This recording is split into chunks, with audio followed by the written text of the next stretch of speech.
안녕하십니까. 1월 6일 월요일입니다. 마켓나우 1부 시작하겠습니다. 임종일입니다. 네, 최유은입니다.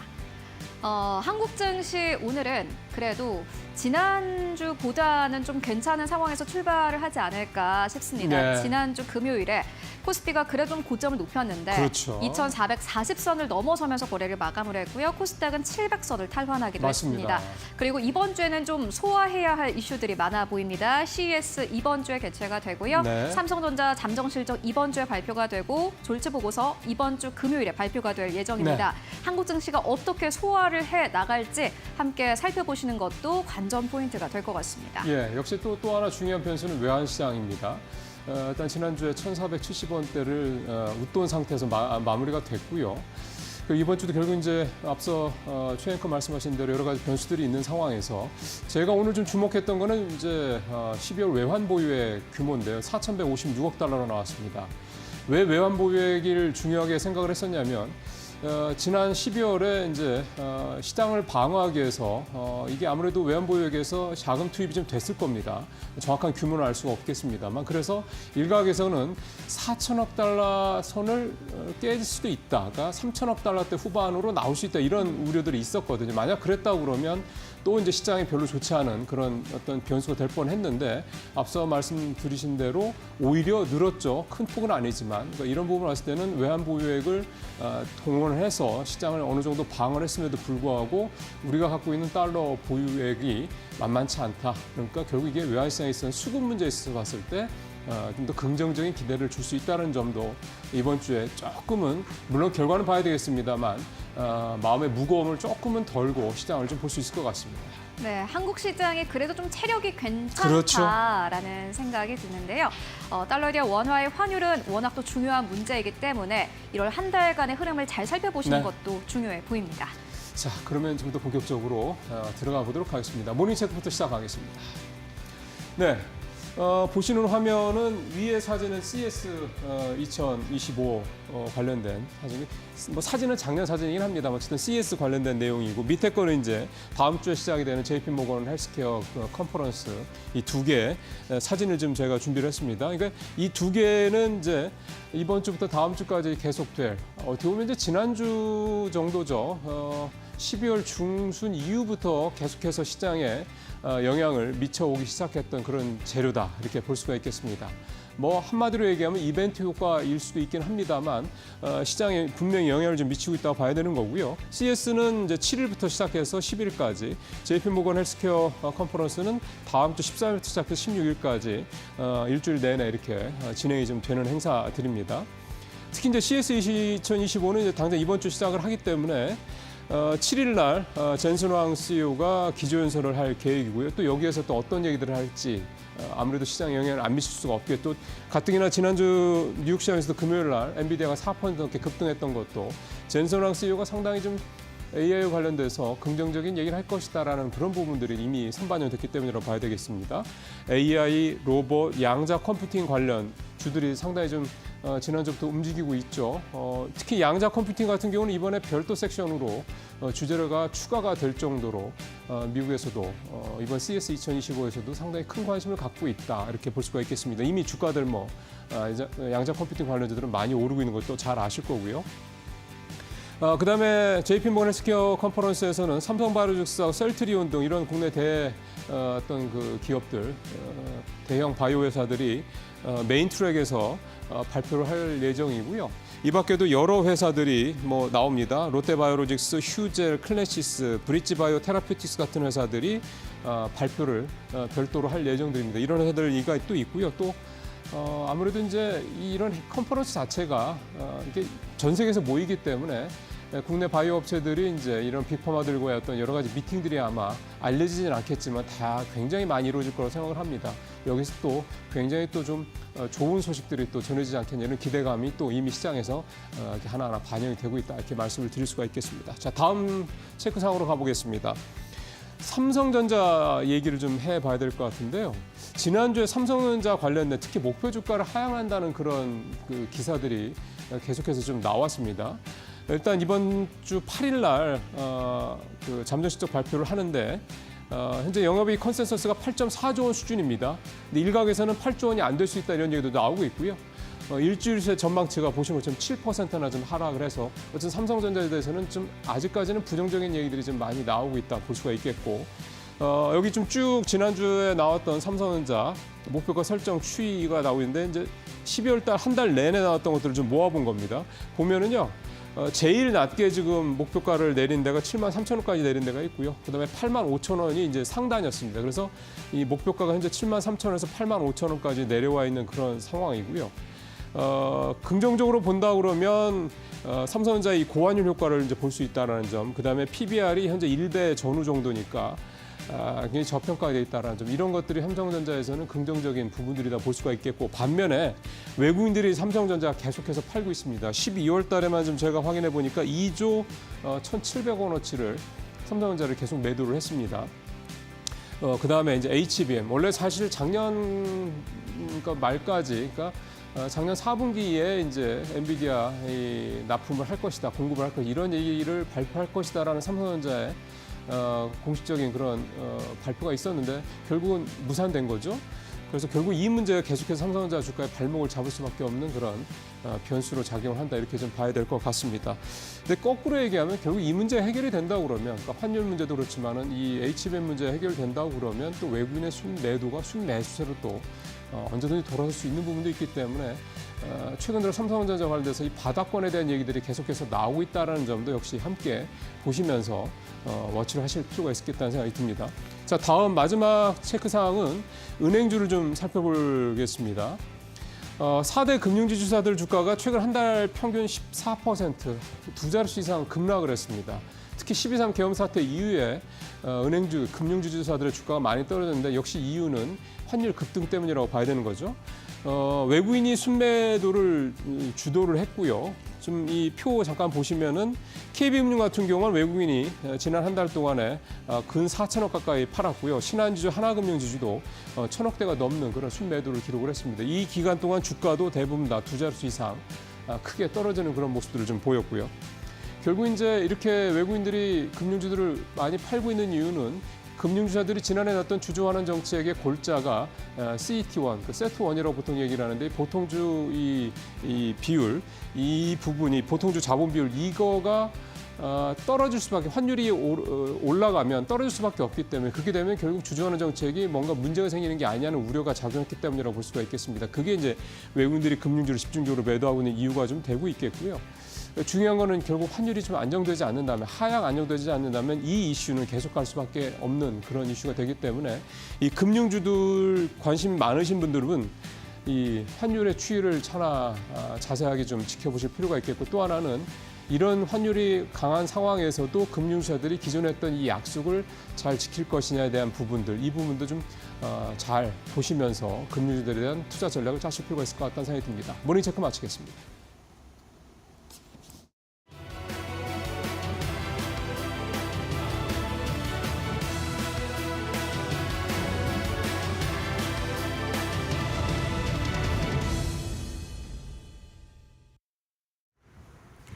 네, 지난주 금요일 오랜만에 발걸음을 해준 외국인들 덕분에 국내 증시가 간만에 강한 상승을 보이며 기지개를 폈습니다. 해당 기조, 이번 한 주 동안 우리 국내 증시를 다시 한번 웃게 해줄지 이 글로벌 이슈들과 지난주 금요일 뉴욕 증시 마감 상황 체크를 해보도록 할 텐데요. 일단 3대 지수 이날장에서는 모두 강하게 오름폭을 보였습니다. 나스닥 같은 경우는 1.7%, S&P 500은 1.2%의 반등을 보였지만, 연말부터 연초로 가는 그 주간 기간 동안 뉴욕 증시가 약세 흐름을 보이면서 주간 단위로 계산을 해보면 결과적으로 3대 지수가 일제히 하락을 했습니다. 한마디로 산타랠리는 없었다라고 결론을 지을 수가 있을 것 같은데요. 그럼에도 불구하고 S&P 500에 대한 추가 상승에 대한 기대감은 월가에서 여전히 존재합니다. 다만 4분기에 미국 기업들의 EPS 가이던스를 확인을 해봤을 때 S&P 500 기업 중에 106곳 같은 경우는 67%가 부정적인 내용을 발표했다라고 하고요. 이 IT나 산업, 특히 대량 소비재 기업들의 전망이 부진했기 때문에 최근에 워낙 고평가가 돼 있고 사상 최고가 랠리를 펼쳤던 뉴욕 증시 안의 종목들, 일부 종목들 위주로는 다소 좀 부정적인 혹은 보수적인 시각으로 접근을 하는 것도 중요해 보입니다.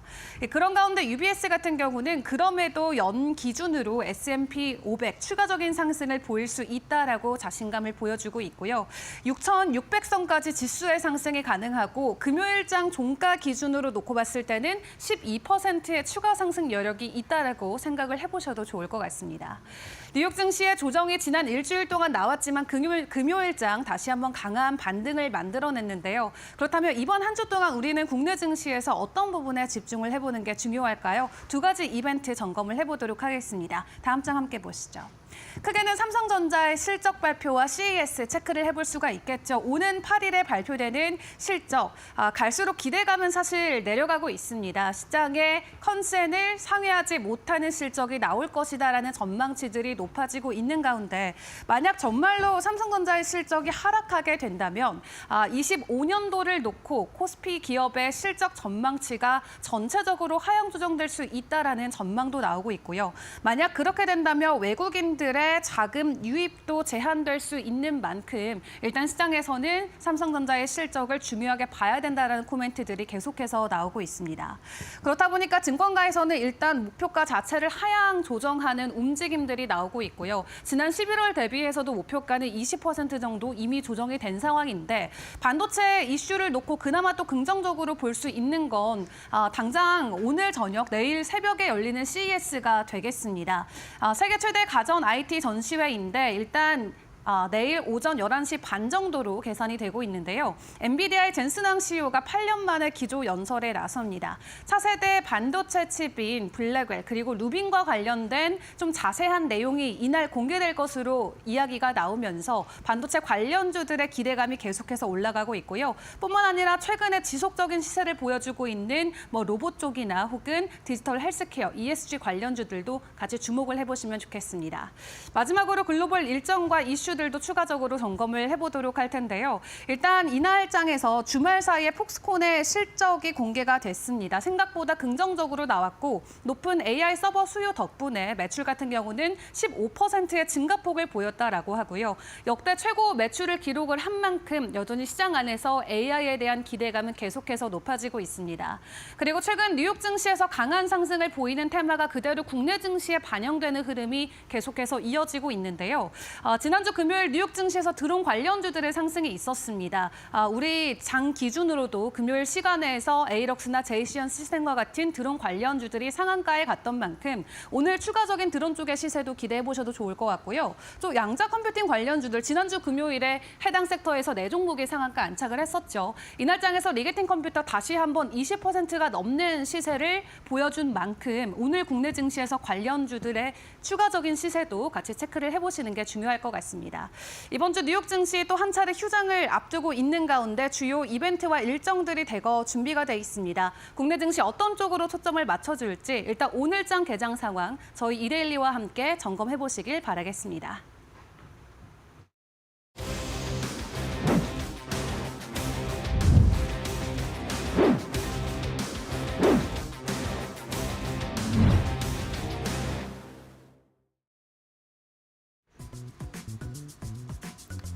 작년 4분기 실적 발표 시즌이 다가오면서 상장사들의 성적표에 관심이 쏠리고 있습니다.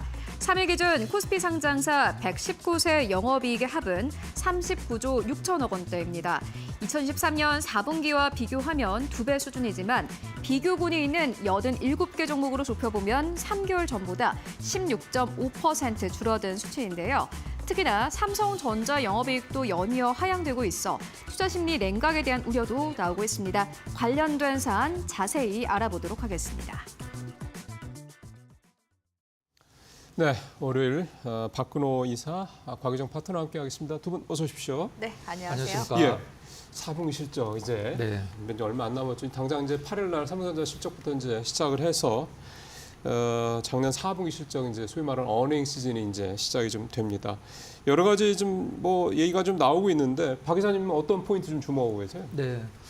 실질적으로 4분기는 이제 지나간 실적이잖아요. 그렇죠. 그래서 제가 봤을 때는 이제 4분기 실적이 잘 나온다라고 해서 잘 나오면 뭐 하루 이틀 정도는 이제 상승세가 나오게 하겠습니다. 실질적으로 이제 지금 현재 1분기, 2분기 앞으로의 이제 실적이 그렇죠. 좋을 종목분들이 이제 좀 약간 전망이 좋다라고 생각을 하고 있는데요. 네, 맞는 말씀입니다. 우리나라 기업들이 사실 뭐 작년이라고 표현을 해야 되겠죠. 실적이 이제 주가에 연동이 되는 기업들이 사실 그렇게 많지는 않았다라고 생각을 하고 네. 있거든요. 근데 시장에서 삼성전자를 필두로 이제 1월 달에 실적들이 많이 발표가 될 텐데 삼성전자 같은 경우는 이제 앞선 코너에서도 소개가 좀 되긴 했었습니다만은 증권사에서 이제 목표가를 좀 약간 하향하는 듯한 리포트들이 좀 많이 나왔죠.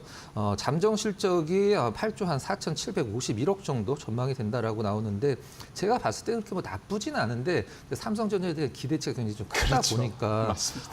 나쁜 실적은 아니거든요. 그리고 네. 12월 달에 수출 예상치가 상회를 전망치보다 상회를 했다라고 많이 나와주고 있는데 사실 엄밀히 좀 따져보면 우리나라 이제 뭐 현대차라든가 아니면 뭐 삼성전자, 하이닉스처럼 미국의 공장을 짓고 있고 이미 가동을 하고 있는 기업들이 우리나라에서 이제 중간 이제 부품들을 많이 그쪽으로 갖고 가기 때문에 이게 수출 물량으로 많이 잡히거든요. 약간의 좀 왜곡 현상도 있다라고 보시면 될 것 같고 일단 뭐 팩트만 본다라고 하면 코스피 기준으로 이제 실적 전망치가 6개월 연속 계속적으로 하향이 되고 있는 그렇죠. 상황이죠. 예. 금융위기 이후에 처음이라고 얘기를 네. 하는데 사실 지금 뭐 가격적으로 굉장히 좀 메리트가 있기 때문에 뭐 4분기 실적이 예상보다 좀 약간 선방을 해주는 기업들은 뭐 1분기, 2분기 기대를 좀 해도 된다라고 생각을 해서 오늘 이슈를 4분기 실적으로 한번 좀 잡아봤습니다. 예. 그러니까 4분기 실적에서 삼성전자를 오늘 하실 건 아닌 거죠? 잠시 후에. 네, 네, 네. 예, 알겠습니다. 오늘 박 기자님이 이 4분기 실적 관련해서 어떤 회사를 가져오실지 잠시 후에 좀 열어보도록 하고요. 자, 그렇다면 이제 4분기 실적 관련돼서 이걸 관련주로 어떻게 얘기해야 될지 모르겠는데 우리 최윤 앵커가 좀 잘 정리를 좀 해보겠습니다. 네, 이번 주 8일에 삼성전자가 잠정 실적을 발표할 예정입니다. 삼성전자 실적을 두고는 참 이야기가 많습니다. 한 달 전까지만 하더라도 그래도 매출 영업이익단이 8조 원대는 나오지 않겠느냐라는 기대감이 있었지만요. 시간이 지나면서 계속해서 이익 추정치는 하향되고 있는 그런 분위기입니다. 이제는 7조 9천억 원대를 증권사에서는 대체적으로 보고 있는 상황인데요. 다만 또 일각에서는 삼성전자 이번에 매출이 좋지 않고 영업이익단도 좋지 않지만은 환율 효과를 톡톡히 봤을 것이다라는 기대감도 나오고 있습니다. 삼성전자에 대한 실적 눈높이는 계속해서 낮아지고 있지만요. 그렇다고 해서 한국의 기업들의 실적 눈높이가 전부 다 낮아지고 있는 것은 아닙니다. 증권가에서 실적 추정치를 계속해서 제시하고 있는 기업들 가운데 이번 4분기 실적이 흑자로 전환되는 기업들 그 가운데서도 한 달 동안 실적 추정치가 상향되는 기업들이 어떤 것들이 있는지 봤더니 가장 첫 번째로 꼽힌 기업이 바로 금호건설이었습니다. 한 달 내에 실적 추정치가 영업이익 추정치가 16% 넘게 상향 조정됐는데요. 매출은 조금 줄어들 것으로 예상되고 있지만요. 원가율이 증가되면서 영업이익단이 개선될 것이다라는 기대감 나오고 있습니다. 지난 금요일 시장에서의 주가 흐름 함께 보시면은 0.7%의 상승 흐름으로 거래를 마감을 했고요. 2,600원대에서 종가를 형성하기도 했습니다. 그리고 두 번째로 실적 추정치가 상향 조정된 기업은 바로 한국전력입니다. 지난해 산업용 전기 요금이 상향된 바 있습니다. 이에 따라서 영업이익이 조금은 개선될 것이다라는 기대감 나오고 있는 상황이고요. 한 달 전과 비교를 했을 때 영업이익 추정치가 6% 넘게 상향이 되기도 했습니다. 그리고 한국 시장에서 절대 빼놓을 수 없는 진짜 실적주 있습니다. 바로 삼양식품인데요. 삼양식품도 역시나 마찬가지로 지난해 내내 좋은 실적을 발표하긴 했지만요. 4분기 영업이익단이 다시 한번 상향 조정된 것으로 현재 추정되고 있습니다. 한 달 전과 비교를 해보자면은 약 3% 정도 상향 조정된 상황인데요. 주가 흐름도 꽤나 좋았습니다. 먼저 삼성전자 주가 흐름 함께 만나보시면요. 1.8% 넘게 상승하면서 거래 마감했습니다. 지난주 지수가 강력하게 오르면서 삼성전자도 함께 따라가는 흐름 보여줬고요. 크래프톤도 역시나 마찬가지로 실적주로 꼽히고 있습니다. 달러 강세에 힘입어서 크래프톤도 이번에 긍정적인 실적을 내놓을 것이다라는 기대감 나오고 있는 상황이고 지난주 금요일 시장에서는 게임주가 워낙 좋았습니다. 6% 가깝게 상승세 33만 원대에서 종가 형성했고 상승했고요. 한국전력 2% 넘게 상승하면서 종가가 2만 원대를 넘어서면서 거래가 됐습니다. 삼성전자, 금호건설 모두 다 괜찮은 흐름 보여준 가운데 삼양식품의 경우에는 시장 약세장 안에서도 연이어 신고가를 경신한 바 있습니다. 지난주 금요일장에서는 약간 쉬어가는 흐름 보여줬고요. 전체 지수 대비해서는 언더퍼폼이었습니다. 강보합권 14만 1,000원대에서 종가 형성했습니다. 이렇게 5가지 기업들 만나보고 왔는데요. 그렇다면 그 이외에 또 어떠한 기업을 보면 좋을까요? 이어서 만나보도록 하겠습니다. 네, 최앵커 수고하셨습니다. 박 기사님, 네. 어떤 종목을 지금 4분기 실적 관련해서 좀 눈여겨보시는 거예요? 네, 뭐 앞서서 말씀드렸듯이 4분기 실적 그다음에 내년 상반기, 온기까지 저는 괜찮다라고 보는 기업이 있어서 좀 소개를 시켜드리려고 네. 하는데요. 종목명을 들으시면 라고 하실 수도 좀 있을 것 같은데 현대 엘리베이터를 준비를 좀 했습니다. 왜요? 네. 왜 그렇게 생각하세요? 일단 뭐 엘리베이터 지금 아파트 주택 경기가 안 좋은데 그렇죠, 엘리베이터가 그렇죠. 어떻게 좋을 수가 있어라고 생각을 하실 수도 있는데 지금 실질적으로는 이제 신규 주택 착공보다는 이제 기존의 아파트의 그 연도가 이제 많이 차면서 교체 수요가 지금 엄청나게 그 시장에 성장을 하고 있거든요. 그 아파트만 낡아가는 게 아니고 엘리베이터도 낡아가니까. 네. 네. 당장 저희 방송국 건물만 보더라도 지금 엘리베이터를 교체 공사를 하고 있잖아요. 맞습니다. 예.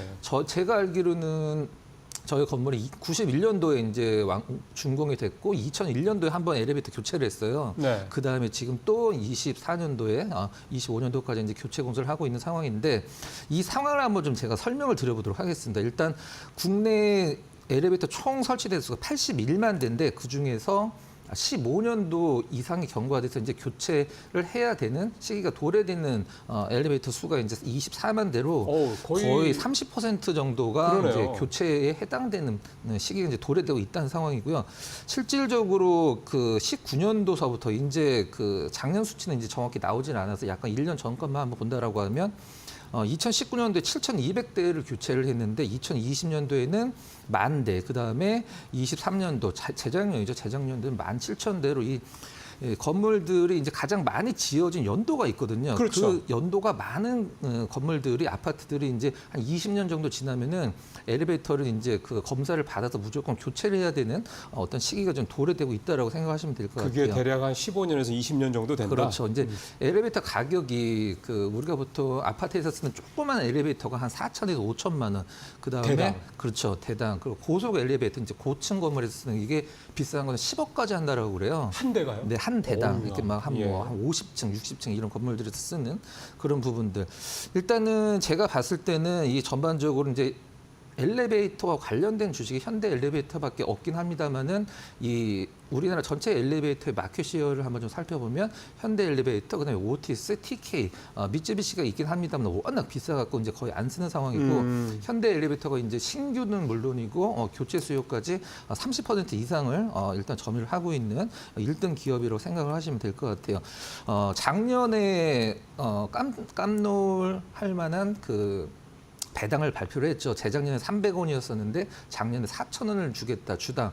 이게 이제 왜 그러냐면 이제 현정은 회장이랑 이제 최대 주주인 신들러랑 이제 그 법정 싸움을 좀 했거든요. 네. 손해배상 청구 소송을 했죠. 현정은 회장이 어떤 현대 엘리베이터에서 파생 상품을 가입을 했는데 그게 회사에 7천억의 손해를 끼쳤다라고 해서 이제 현정은 회장이 배상을 했는데 그것 때문에 작년에 당기 순이익이 뭐 3천억대를 기록을 했죠. 실질적으로 현대 엘리베이터 그냥 영업으로 벌어들이는 돈만 보면 거의 2배로 지금 작년과 재작년만 보더라도 2배로 성장을 하고 있는 상황이고 작년에 재작년에 830억이 나왔다라고 하면 올해 제가 봤을 때 3분기 기준으로 봤을 때 4분기 연결시키면은 1,500억은 그냥 무난히 나올 것으로 생각하고 있습니다. 실적도 괜찮고. 네, 그렇기 때문에 물론 굉장히 뭐 이름만 되면 알만한 기업들도 나쁘진 않습니다만 이렇게 좀 실질적으로 주가가 그 실적이 성장하고 있는 게 적용이 안 된 기업들 이런 기업들을 좀 약간 발굴을 해서 최근에 좀 약간 주가가 다운이 돼서 네. 가격적인 메리트도 있다 이렇게 설명을 드리도록 하겠습니다. 일단은 배당 주주환원 정책을 엄청나게 네. 이유가 어쨌든 한다라는 얘기고 또 그렇게 할 만큼 실적도 좀 받침이 된다는 얘기고 교체 수요가 계속해서 있고 그러니까 신규 시장보다는 교체 시장 네. 이게 역점을 두고 있다. 이런 부분들이 좀 포인트라고 좀 볼 수가 있겠습니다. 자, 우리 곽 파트너님 어떤 종목을 생각하세요? 네, 오늘 이제 실적주 말씀하셨기 때문에 저도 이제 작년 한 해 동안 실적으로는 일기업을 또 빼놓을 수 없을 것 같아서 게임주 가져갔거든요. 그러면 혹시 대장주 여긴 네. 크랩톤을 랩부톤을 가지고 와봤습니다. 그래서는 주가도 작년에 계속 이렇게 미국 주식들처럼 이렇게 오르더라고요. 빅테크 주식처럼. 네, 확실히 실적주여서 그런 건지 맞습니다. 모르겠는데 크래프톤이 잠깐 그 재무 한번 예. 보도록 하겠습니다. 매출액이 2021년도 기준으로 해서 1조 8천억 원대 정도였었는데 2023년도는 약간 이제 2조 못 미치는 매출액까지 올라왔었거든요. 근데 작년 같은 경우에는 거의 이제 뭐 바로 퀀텀 점프하면서 3조를 바라보는 그러게요. 수준까지도 올랐습니다. 특히 영업이익 같은 경우에도 지금 1조 원대를 넘어서게 되면서 그러니까 작년 같은 경우는 한 해 동안 매출액만 2조 클럽, 영업이익 역시도 1조 원이 넘음으로써 국내에 상장한 그런 게임사 중에서는 최초 기록을 그러게요. 세운 곳이라고 볼 수 있을 네, 것 같습니다. 네. 그러니까 작년 한 해 동안 거의 뭐 매 분기마다 거의 한 3천억대 정도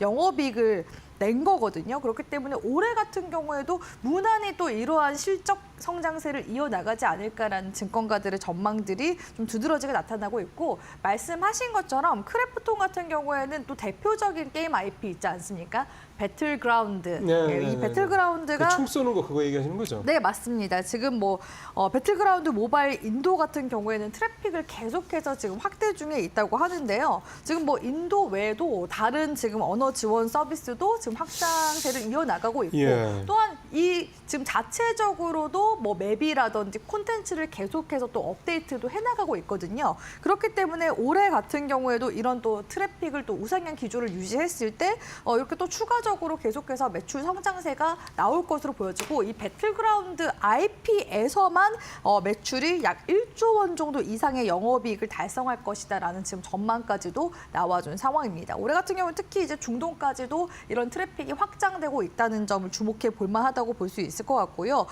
사실 이 배틀그라운드가 또 성공한 요인 같은 경우는 또 현지화라든지 내지는 계속해서 e스포츠 대회도 또 개최를 하면서 그렇죠. 예. 계속해서 파이가 또 키워져 나가고 있습니다. 사실 게임 관련 기업들은 이런 또 대형 IP도 중요하지만 계속해서 또 신작 출시에 대한 기대감이 있어야지 또 주가상의 또 상승에 또 반영이 그렇죠. 되지 않겠습니까?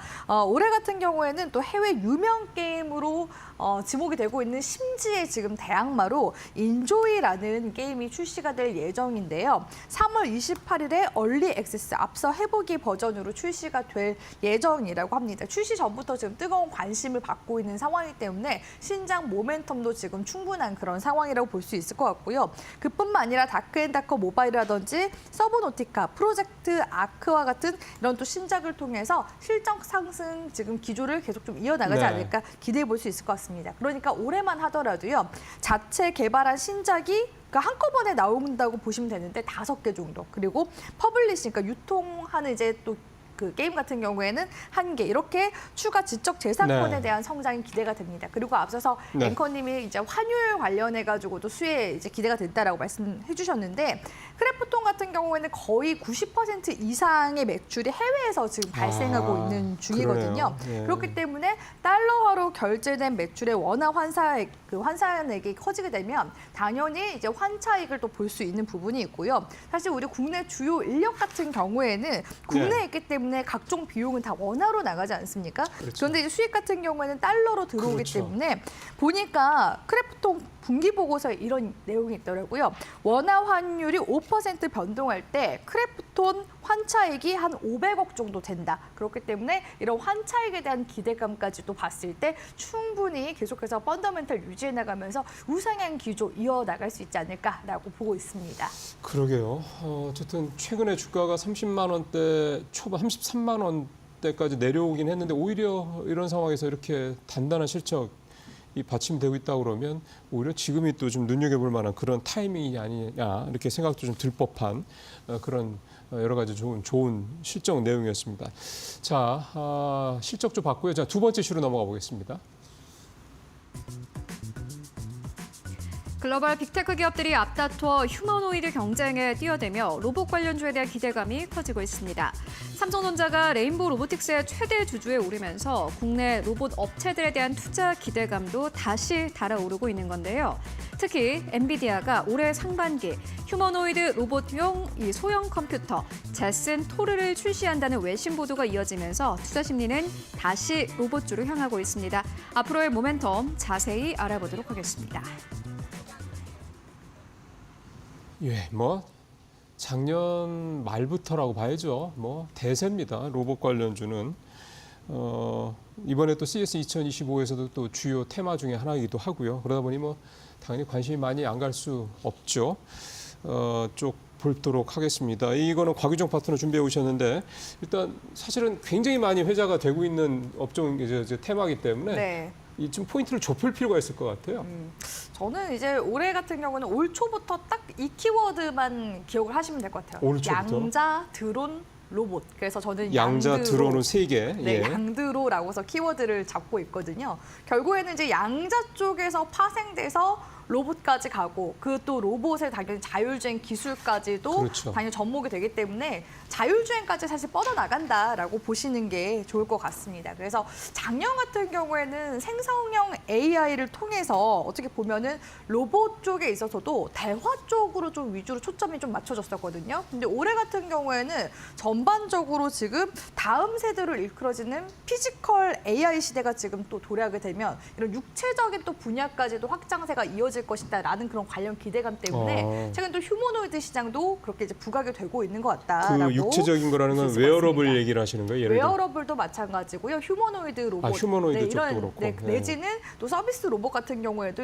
최근에는 이제 팔도 달리는 그런 추세여서 맞아요. 예, 네. 그런 쪽으로 지금 계속 좀 기대가 되지 않나. 실제로 지금 보니까 글로벌적으로도 봤을 때 패권 지금 기술 경쟁이 굉장히 좀 치열한 그런 맞습니다. 상황이라고 볼 수 있을 것 같습니다. 일단 우리 국내만 하더라도 올 지금 연초부터 삼성전자 쪽에서 작년에 이제 레인보우 로보틱스 이제 지분 인수 관련해서 이슈가 한번 나왔었는데 이제는 아예 콜옵션까지 행사하게 되면서 최대 최대 주주로 주주가 됐죠. 등극하게 되면서 네. 그대로 지금 레인보우 로보틱스가 주가 상승세가 네. 엄청나게 지금 뛰어오르고 있는 가파르게 네. 뛰어오르고 있는 그런 상황이라고 볼 수 있을 것 같고요. 네. 사실 삼성전자뿐만 아니라 우리 국내 기업 중에서는 대표적으로 LG와 현대차 네. 쪽에서도 계속해서 로봇 사업을 또 이어나가고 있는 중이라고 볼 수 있을 것 같습니다. 대체로 뭐 휴머노이드나 협동, 물류 내지는 식음료 분야 쪽으로 이제 사업 범위를 다각화하고 있는 추세라고 볼 수 네. 있을 것 같은데요.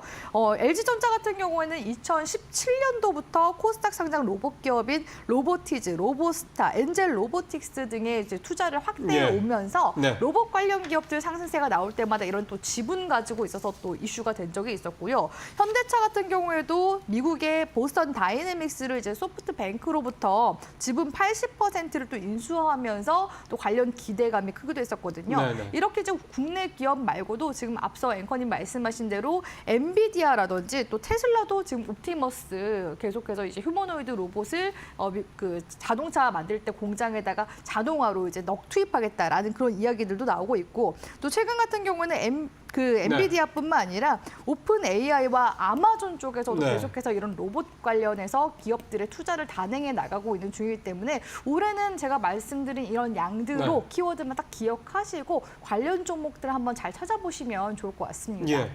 자, 로봇 관련주 어떤 것들이 있는지 한번 정리를 해봐야 되겠죠? 자, 최앵커 전해 주십시오. 네, 많은 빅테크 기업들이 최근에 로봇 산업에 어마어마한 돈을 투자하고 있습니다. 특히나 로봇 시장은 시장의 특성상 큰 자금의 투자금이 필요한 그러한 시장인데요. 미국의 빅테크 기업들 그리고 한국의 대기업들도 역시나 로봇 시장에 어마어마한 투자금을 현재 쏟아붓고 있는 상황입니다. 아마 가장 대표적인 예가 삼성전자가 아닐까 싶은데요. 최근에 삼성전자가 레인보우 로보틱스의 최대 주주로 등극하면서 레인보우 로보틱스의 주가는 연이어서 상승 흐름을 타고 있는 상황입니다.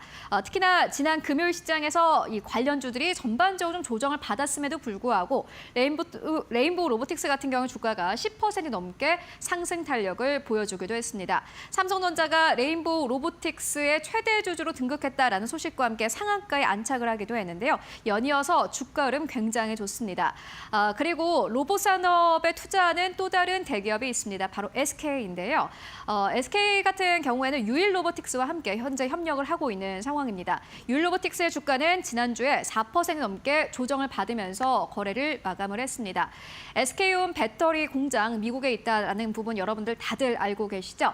유일 로보틱스와 함께 협력을 해서 미국 공장의 관련 기술을 적용할 예정이라고 합니다. 그렇기 때문에 유일 로보틱스도 역시나 마찬가지로 로봇주로 현재 꼽히고 있는 상황이고요. 그리고 뉴로메디카 같은 경우에는 포스코 홀딩스에서 또 투자를 하고 있습니다. 2차 전지 공정과 관련해서 뉴로메카의 기술을 이용할 예정이다라는 그러한 분석이 나오고 있고요. 지난주 금요일 시장에서는 6% 넘게 조정을 받기도 했습니다. 3950원대에서 거래를 마감을 했고요. 두산 로보틱스도 연이어서 상승 흐름을 타다가 지난 금요일장에서는 2% 넘게 조정, 그리고 HD현대 같은 경우에는 현대 로보틱스의 최대 주주이기도 합니다. 로봇 기업들 가운데서는 사실상 실적이 좀 잘 나오는 편이기도 한데요. 지난 금요일장에서는 1.6% 넘게 하락하면서 84,200원대에서 종가를 형성을 했습니다. 일단 2025년에 상반기에는 로봇주를 봐야 된다라는 증권사의 커멘트도 이어지고 있는 상황인데요. 어떠한 종목을 보면 좋을까요? 이어서 만나보도록 하겠습니다. 네, 어떤 종목 볼까요? 네, 저는 이제 LG전자가 또 2대 주주로 올라와 있는 로보티즈를 가지고 와봤는데요. 로보티즈. 예. 네, 사실 뭐 우리 지금 우리나라부터 해서 미국도 지금 로봇 계속 패권 경쟁에 그러네요. 뛰어든 상황이기도 하지만 중국도 지금 가파르게 지금 쫓아오고 있는 상황이라고 볼 수 있을 것 같습니다. 특히 인공지능 로봇 시장 같은 경우에는 지금 최근 10년간 AI 로봇 특허 출원을 봤을 때 국적별로 지금 중국이 가장 많은 1위 수준이라고 볼 수 있고요. 그 다음이 우리나라가 이제 뒤따라간다고 볼 수 있는데 기업별로 봤을 때는 LG전자 쪽에서 관련 특허를 약 한 1000건 정도 최다 출원을 냈다고 하더라고요. 예. 삼성전자 같은 경우에는 반면에 8위 수준으로 약 41건 정도에 불과하다라고 볼 수 있을 것 같은데 그만큼 지금 LG가 어떻게 보면 로봇 쪽 산업에 있어서는 가장 또 이제 국내 굴지 기업들 중에서 가장 먼저 지금 좀 선두적으로 계속 그러게요. 나서고 있는 그런 중이다라고 볼 수 있을 것 같고요. 그렇기 때문에 앞서 말씀드렸다시피 국내 상장사들에도 계속해서 지분 투자를 단행해 오고 있는 중이라고 볼 수가 있습니다. 그중 한 곳이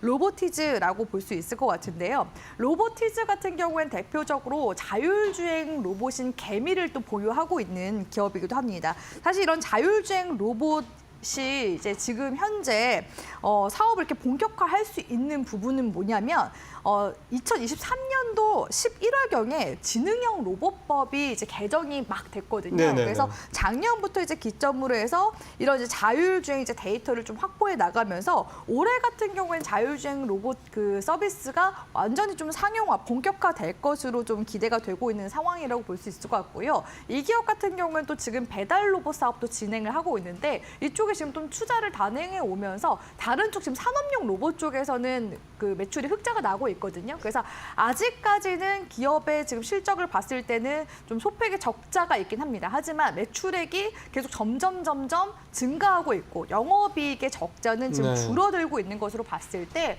이 기업에서 지금 자신하고 있는 것은 언제든지라도 흑자 전환을 시킬 수 있다라는 그런 자신감이 있는 그런 상황이거든요. 특히나 이제 배달 로봇 시장 같은 경우에는 향후 시장 전망만 하더라도 8조 원에서 10조 정도 네. 되는 시장이기 때문에 네. 투자를 계속해서 이어나가겠다라고 네. 이야기를 하고 있는 중이고요. 최근에는 미국 업체와 또 납품을 준비하고 있기 때문에 미국에 대한 이런 모멘텀도 있는 상황이라고 볼 수 있을 것 같습니다. 그렇기 때문에 이 로보티즈 지금 매출 중에서도 역시나 수출 비중이 80%가 넘거든요. 그렇다는 것은 역시나 이 환율 환경 그렇죠. 쪽에서도 유리한 그런 점들이 있기 때문에 향후 계속해서 이 기업에서 만들고 있는 협동 로봇과 자율주행 로봇 등의 이제 서비스 계속해서 좀 주목을 해보시면 좋을 것 같고요. 최근에 이제 기술적으로 차트 같이 함께 보시면은 네, 네. 낙폭이 지금 한번 크게 나온 상황에서 최근 근래 들어서 거래량이 붙어주면서 추세 전환 지금 나와주고 있는 중이거든요. 그렇기 때문에 현 시점에서 추가적으로 시세가 나온다라고 했을 때 기존의 최고가 46,000원대까지는 아니더라도 향후 35,000원 구간대까지는 시세를 또 추가적으로 낼 수 있지 않을까라고 보고 있어서 로보티즈도 계속 유망 기업으로 주목해 보셨으면 좋겠습니다. 예. 로보티즈 얘기를 좀 해봤고요. 자, 우리 박 기자님은 어떤 종목 네. 가졌습니까? 저는 뉴로메카를 좀 준비를 해봤는데요. 협동 로봇으로 또 좀 많이 알려진 회사죠. 네, 맞습니다. 우리나라 총 상장 로봇 기업들이 한 18개 정도 되는데 다 합쳐도 매출이 1조 원이 안 나오고 있는 상황이죠. 네. 멀티플만 굉장히 많이 지금 부여를 받고 있는 상황인데 실질적으로 매출이 늘어나는 기업은 거의 없습니다. 그 뉴로메카가 가장 매출이 많이 늘어나는 대표적인 기업인데요. 몇 개 좀 모멘텀만 좀 설명을 좀 드리면은 네. HD 현대사무가 국내 조선업계 최초로 사업장에 협동 로봇을 12대를 일단 도입을 했는데 그것을 이제 뉴로메카의 어떤 옵티라는 로봇이 담당을 했다는 저 부분이 가장 좀 약간 눈에 띄는 부분이라고 말씀을 드릴 수가 있고요. 최근에 아무래도 이제 로봇 기업들은 지금 현재 부채 비율이 굉장히 높은 상황이 그렇죠. 많기 때문에 매부에서 이제 자금을 끌어와야 되는 상황인데 앞서도 좀 잠깐 설명이 됐듯이 포스코로부터 100억을 지분 투자를 유치를 좀 한 상황입니다. 일단 모멘텀 정리를 좀 해드리면 우리나라에서 유일하게 매출이 눈에 띄게 꾸준하게 성장을 하는 유일한 로봇 기업이다. 그다음에 좀 약간 단점도 말씀을 드려야 되겠죠. 23년도에 부채 비율이 300% 가까이 됐었는데 네. 작년에 거의 한 600%까지 좀 아유. 증가를 했기 때문에 좀 우리가 좀 개인 투자자들이 싫어하는 좀 약간 뭐 증자라든가 이런 부분은 리스크를 좀 남겨놔야 될 것 같습니다. 예. 명확한 장점과 단점이 같이 좀 혼자하고 있는 회사다. 뉴로메카는 이렇게 좀 볼 수가 있겠습니다. 네, 오늘 두 가지 이슈로 만나봤습니다. 박 이사님, 그다음에 박 파트너님 말씀 잘 들었습니다. 고맙습니다.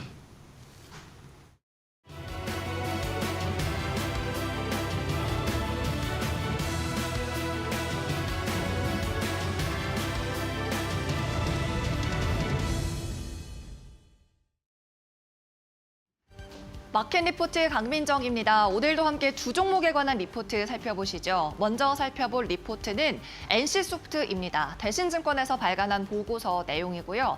제목에는 신작의 연이은 흥행 부진이라고 달았습니다. 같은 게임주단에서도 실적이 좋아지고 있는 그리고 전망도 좋아지고 있는 크래프톤과는 상당히 비교가 되는 전망을 내놨는데요. 일단 NC소프트 4분기 영업이익은 컨센서스를 하회할 전망입니다. 지난 4분기에 신규 대작으로 기대감을 이끌었던 TL을 비롯해서 두 종의 신작이 출시됐는데 모두 흥행이 부진한 데다가 대규모 인력 감축으로 인해서 일회성 비용도 늘어났습니다. 그리고 올해 첫 신작은 2분기 말에 예정이 되어 있는데요. 이 2분기 말 신작이 출시되기 전까지는 실적 모멘텀이 부족한 상황이라고도 적었습니다. 여기에 따라 목표 주가는 기존 수준인 20만 원 유지했고 매수 의견도 유지했습니다. 이어서 다음 장에서 더 자세하게 살펴보죠.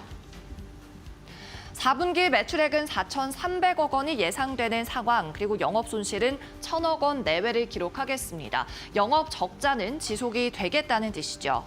지난 4분기에 있었던 신규 대작 TL 그리고 저니 오브 모나크가 각각 10월과 12월에 공개가 됐었는데요.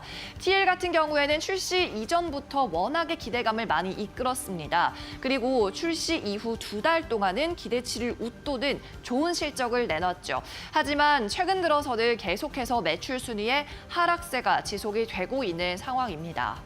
또 12월에 출시한 저니 오브 모나크 같은 경우에는 출시 전에는 기대감이 컸습니다. 출시 전에 사전 예약자를 800만 명 이상 끌어모았는데요. 하지만 막상 뚜껑을 열어봤을 때, 즉 공개한 이후로는 흥행 실적이 다소 부진하게 나타났습니다.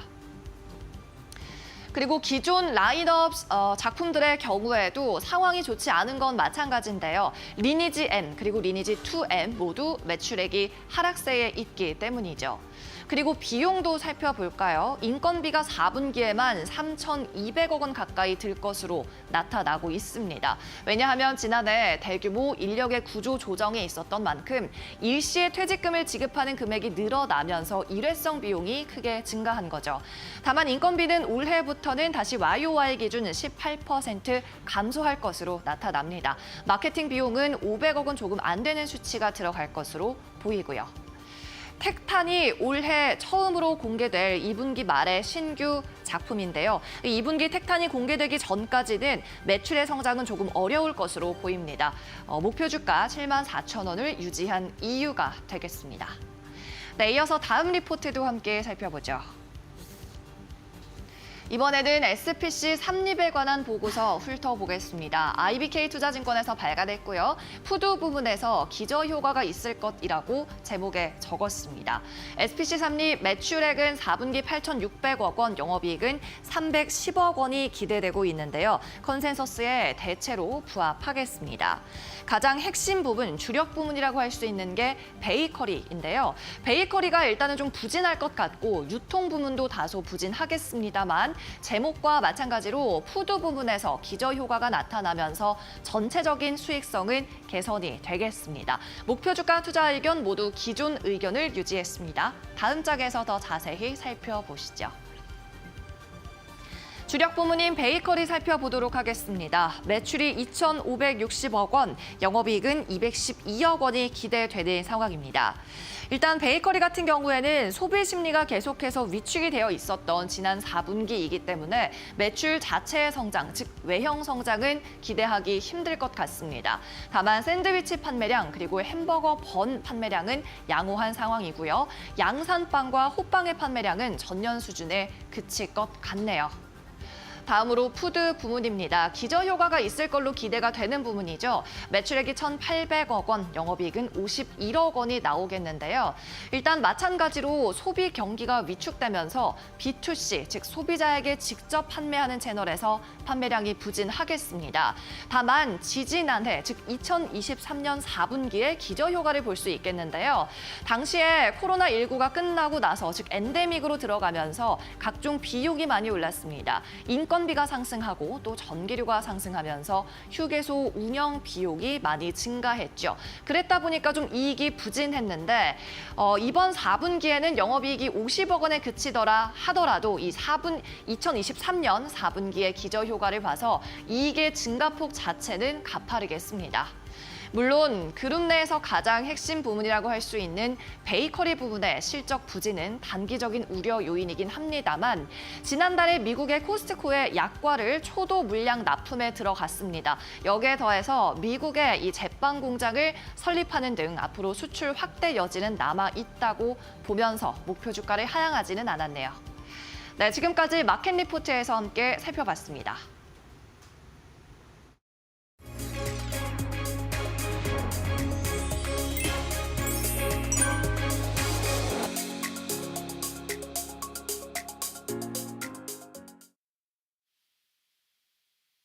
네, 안녕하세요. 반갑습니다. SK증권 서영원 차장입니다.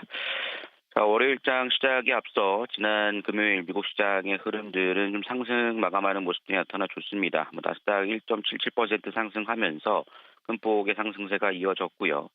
특히나 미국의 ISA 제조업 지표가 기준선 아래인 50을 하회하긴 했지만 지난달 발표된 48.4보다 개선된 49.3으로 발표가 되면서 시장에서는 좀 긍정적인 영향을 미쳤다라고 좀 볼 수 있겠습니다. 특히나 최근 엔비디아의 상승세가 좀 확대가 되는 모습들이 이어졌고요. 이로 인해서 필라델피아 반도체 지수가 2.83% 상승하면서 상당히 좀 강한 상승세가 좀 이어졌습니다. 엔비디아가 상승한 것에 대한 원인을 살펴본다라면 CES에서 7일에 있을 젠슨 왕의 기조연설에 대한 기대 심리가 반영이 됐다라고 볼 수 있겠고요. 전반적으로 반도체주들이 CES를 앞두고 해서 대한민국 시장과 우리나라 시장 모두 좀 강세를 좀 보였다라는 것이 특징이었다라고 볼 수 있겠습니다. 지난 금요일 한국 증시가 이로 인해서 좀 강한 상승세가 좀 이어진 상황이라고 좀 볼 수 있겠고요. 다만 외국인 수급이 강하게 들어오긴 했으나 선물 시장 위주로서의 상승세가 좀 컸습니다.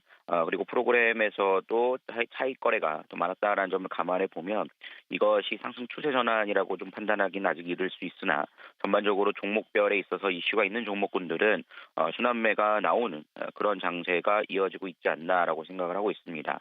그렇기 때문에 지수에 대해서 강한 흐름들을 기대하기는 어려울지라도 종목별 선별을 하신다라면 좀 수익이 나올 수 있는 시장이 되지 않을까라고 생각을 하고 있고요.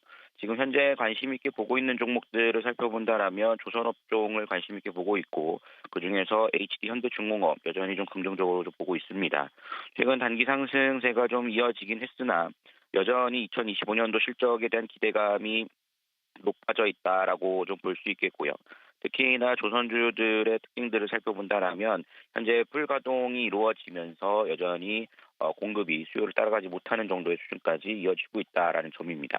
25년도 시장 성장 기대감도 놓여 있는 만큼 좀 피크가 될 것이다라는 얘기도 놓여 있는 만큼 그것에 대해서 좀 관심을 가지시면서 투자 전략을 세워나가 보시는 게 좋지 않을까라고 말씀을 좀 드리도록 하겠습니다.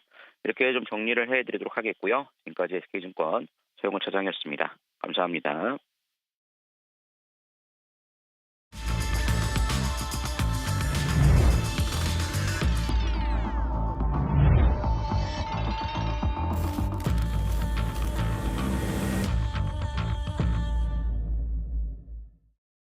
네, 8시 50분 딱 됐습니다. 지난주 금요일 날 우리 시장도 상당히 좋았고 또 그 이후 저녁에 열렸던 뉴욕 시장도 지난주 마지막 날을 상당히 좀 좋게 보냈습니다. 특히 뉴욕 시장 같은 경우 연초에 조금 부진해서 올해 좀 조정들어가는 게 아니라 이런 우려들이 있었는데 뭐 지난주 금요일 날 1% 전후로 다들 큰 폭으로 올랐기 때문에 그런 우려도 조금 더 잦아들지 않나 그런 생각도 좀 들고요. 우리 시장 지난주 금요일 날 코스피, 코스닥, 특히 코스닥은 근 3% 가까이 급등을 했죠. 이런 점들. 이게 물론 이제 지속성 여부가 중요한 거긴 합니다만 어쨌든 연초에 이렇게 장이 좀 많이 올라주는 모습들이 상당히 좀 주말을 그래도 좀 편안하게 보낼 수 있었던 이유가 아니었나 싶습니다. 이제 이번 주 물론 또 중요하죠. 이번 주 여러 가지 또 변수들도 많습니다. 자, 두 분 말씀 들으면서 하나하나 좀 살펴보도록 하겠습니다. 오늘도 김민수 대표, 신일섭 위원, 그다음에 최훈 앵커와 함께하겠습니다. 어서 오십시오. 자, 먼저 김 대표님한테 이제 여쭤보겠습니다. 탑3 오늘 어떻게 준비하셨습니까?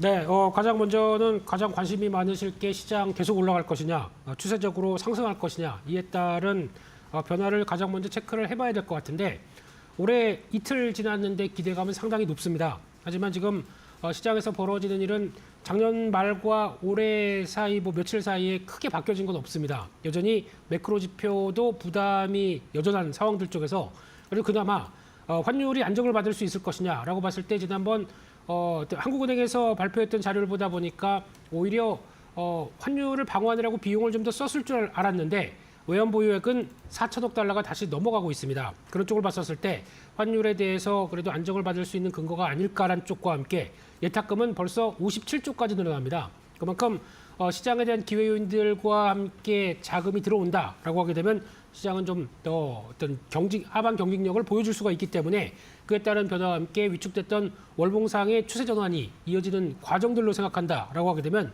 그래도 시장에 대해서 기대감은 조금 더 높을 수 있는 시기다라는 쪽에서 여전히 섹터 중심의 매매들은 계속 이어져도 되겠다라고 봐야 될 것 같고요. 두 번째로 반도체 쪽입니다. 시장에서 관심이 다시 증가하기 시작합니다.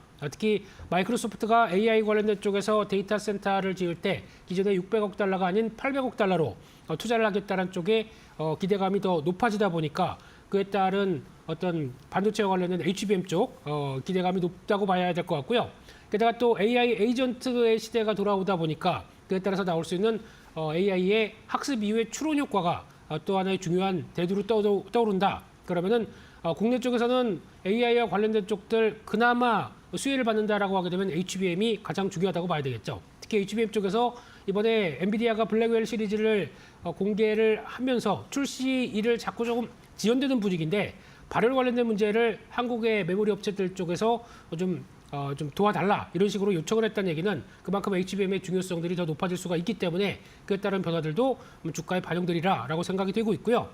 마지막으로 지난주 금요일 날 강했던 쪽들이 2차 전지, 신재생 에너지 관련된 종목들 그동안에 트럼프 어떤 피해주 쪽으로 트럼프 트레이드의 피해 쪽으로 시각을 가져가다가 오랜만에 빠르게 올라오는 모습들을 보였습니다. 근데 이런 종목들의 특징은 2차 전지부터 바이오 같은 코스닥의 시가총액 상위 종목들의 특징은 금리에 따른 부담을 또 느낄 수밖에 없기 때문에 이에 완화가 된다라고 하게 되면 탄력을 받겠지만 아직까지는 어떤 지수의 상승과 함께 특히 지수 상승 시가총액 상위 종목들에 다 위치하고 있다 보니까 이쪽에 대해서 매수세가 올라와야 지수의 탄력을 받는다라고 관점 쪽에서 움직였다고 봐야 될 것 같고요. 결론적으로는 트럼프 정책에 대한 확실한 모습들, 특히 정책이 이렇게 갈 것이다라고 보여주기 시작해야 불확실성이 제거가 될 수 있다는 점, 그리고 또 하나 중요한 거는 QE 확대가 계속 전기차 쪽에서는 나와야 시장의 탄력을 받을 수 있다는 점 보시면서 일단 중기 저항권까지는 한번 움직임은 기대할 수 있겠다라고 봐야 될 것 같습니다. 네, 일단 시장이 하방 경직성을 보이는 가운데 이번 주 시장에서 반도체 쪽을 다시 한번 주목해보자라고 저희 좀 정리해보고 가도록 하겠고요. 그렇다면 신입석 위원님께서는 오늘 시장의 탑3 어떻게 보고 계십니까? 네, CES가 개막이 눈앞에 오면서 양자컴 관련주가 득세를 보이고 있습니다. 원래 이 전시회가 이제 가전제품을 주로 전시하는 전시회였는데 이게 변질이라고 하면 그렇고 트렌드를 반영하다 보니까 무슨 이 IT의 총아들이 다 참석하는, 그러니까 가전 전시회라고 표현할 수 없을 만큼 스펙트럼이 훨씬 더 넓어졌어요. 그래서 지금 이번에도 엔비디아의 그 젠슨왕 CEO가 처음에 기조연설을 하고, 그러니까 이제 예전에 뭐 냉장고, 뭐 TV, 뭐 라디오, 뭐 카세트 너무 오래됐죠. 이런 거 전시하는 거랑은 완전 다르고, 인공지능, 뭐 빅데이터, 뭐 자율주행, 최첨단 기술들이 경쟁을 하는 이런 전시의 장으로 발전이 되었습니다. 그래서 이제 양자 컴퓨팅 부분이 신설이 되었다. 이 소식 때문에 또 여기 기름에다가 불을 부었는데, 불에다 기름을 부었죠. 거기다가 지금 미국에서 계속 그 D-웨이브 퀀텀이랑 리게팅 컴퓨팅, 이 두 개의 주가가 엄청난 시세를 기록을 하고 있거든요. 그 바로 전일 마지막 날 4.89, 4.90, 0.01 차이예요. 거의 이 조정폭도 똑같습니다. 그러니까 막 오를 때는 거의 5, 60% 오르고 조정할 때는 4% 정도 빠지고 이러다 보니까 우리나라에도 지금 한국 첨단 소재와 아톤과 아이윈 플러스 무려 3종목을 상한가에 안착을 시켰습니다.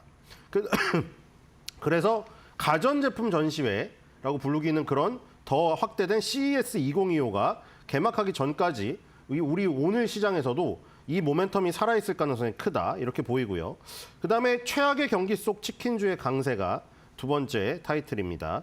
이게 지금 골프 좋아하시는 분들은 뭐 교촌 허니 레이디스 골프 대회 뭐 이런 거 많이 들어보셨을 거예요. 교촌이 그동안 스포츠 후원을 많이 했었는데 스포츠 후원을 이제 조금 줄인다는 소식입니다. 이게 돈이 엄청나게 들거든요. 홍보 효과는 대단하지만. 그래서 이런 것들을 좀 줄이는 것이 이제 적자를 줄이는데 판관비 절약에 도움이 된다. 그리고 이제 외식업이 상당히 지금 어렵지 않습니까? 그나마 그래도 치킨 프랜차이즈, 뭐 무슨 치킨집이 너무 많다, 카페가 너무 많다 이러지만 결국에 그래도 치킨이다. 불황에도 결국 치킨은 먹는다, 먹긴 먹는다. 그래서 교촌 치킨이 조금 반등세를 보이고 있는 이런 모습. 전일에도 조금 강세를 보였고요. 세 번째는 레인보우 로보틱스죠. 이것도 마찬가지입니다. 뭐 예전에 가전 전시회 맞는 레인보우 로보틱스 같은 로봇이 등장하면 좀 생소한데 이랬지만 레인보우 로보틱스가 만드는 이런 협동 로봇, 이런 것들이 이제 국제 가전 전시회에 거의 이 지금 대표 주자로 나설 만큼 아이템이 주인공으로 지금 들어왔죠. 삼성전자가 레인보우 로보틱스의 대규모 투자, 이거를 지금 계속하면서 결정적으로 지금 가장 많은 최대 주주에 올랐고요. CES 2025 전시회 참가 예정이라는 소식, 결국 양자컴 관련주와 이 레인보우 로보틱스 같은 로봇주가 전부 다 CES 관련주로 지금 두각을 나타내고 있으니 오늘 시장에서도 아마 CES 관련주가 이 테마 중에서는 가장 강하지 않을까, 그런 예상을 해봅니다. 예. 지금 양자 컴퓨팅, 치킨주가 갑자기 좀 이게 눈에 들어왔네요. 그다음에 로봇주 계속 좀 되고 있습니다. 양자 컴퓨팅 로봇주는 계속되고 있고 치킨주가 요즘에 좀 눈에 띄고 있다는 말씀 좀 들어봤습니다. 지금 58분 반 됐습니다. 빨리 동시효과 상황 알아보도록 하겠습니다. 최 앵커. 네, 오늘 시장 어떻게 출발할지 바로 만나보도록 하겠습니다. 먼저 코스피 코스닥 오늘 양시장 상승 출발 예상되고 있습니다. 코스피 1% 가깝게 상승 2,460선까지 오르면서 오늘 거래 출발 예상되고 있고요. 코스닥은 0.6% 넘게 상승하면서 710선에서 거래를 출발할 것으로 보여집니다. 시가총액 1위권부터 5위권까지 바로 만나보시죠. 지난주 금요일 시장에서는 반도체가 꽤나 좋았습니다. 특히나 SK 하이닉스를 필두로 반도체주가 전반적으로 반등을 했는데요. 오늘 시장에서는 SK 하이닉스 2.6% 넘게 상승세, 삼성전자는 강보합에서 거래 출발할 것으로 보여집니다. 삼성전자와 SK 하이닉스의 주가가 함께 가지는 않는다라는 점이 오늘 시장의 특징이라고 할 수 있겠고요. LG엔솔 1.4% 넘게 상승세, 그리고 삼성바이오로직스, 현대차까지는 강보합 수준 현재 출발 예정되고 있습니다. 6위권부터 10위권까지를 함께 만나보시죠. 네, 1위권부터 5위권까지는 전반적으로 좀 순조롭게 거래를 출발할 것으로 보여지는데 6위권부터 10위권까지도 비슷합니다. 기아는 오늘 시장에서 강보합 약보합권, 셀트리온도 강보합 출발 예상되고 있는 상황이고요. KB금융의 시세가 오늘 시장에서 좀 강할 것으로 보여집니다. 2% 넘게 상승세 85,500원대 거래 출발 예상되고 있고요. 네이버는 강보합 출발 예상되고 있습니다. 20만 500원대 거래 출발 예상되고 있는 상황입니다. 예상제 결과 듣고 왔습니다.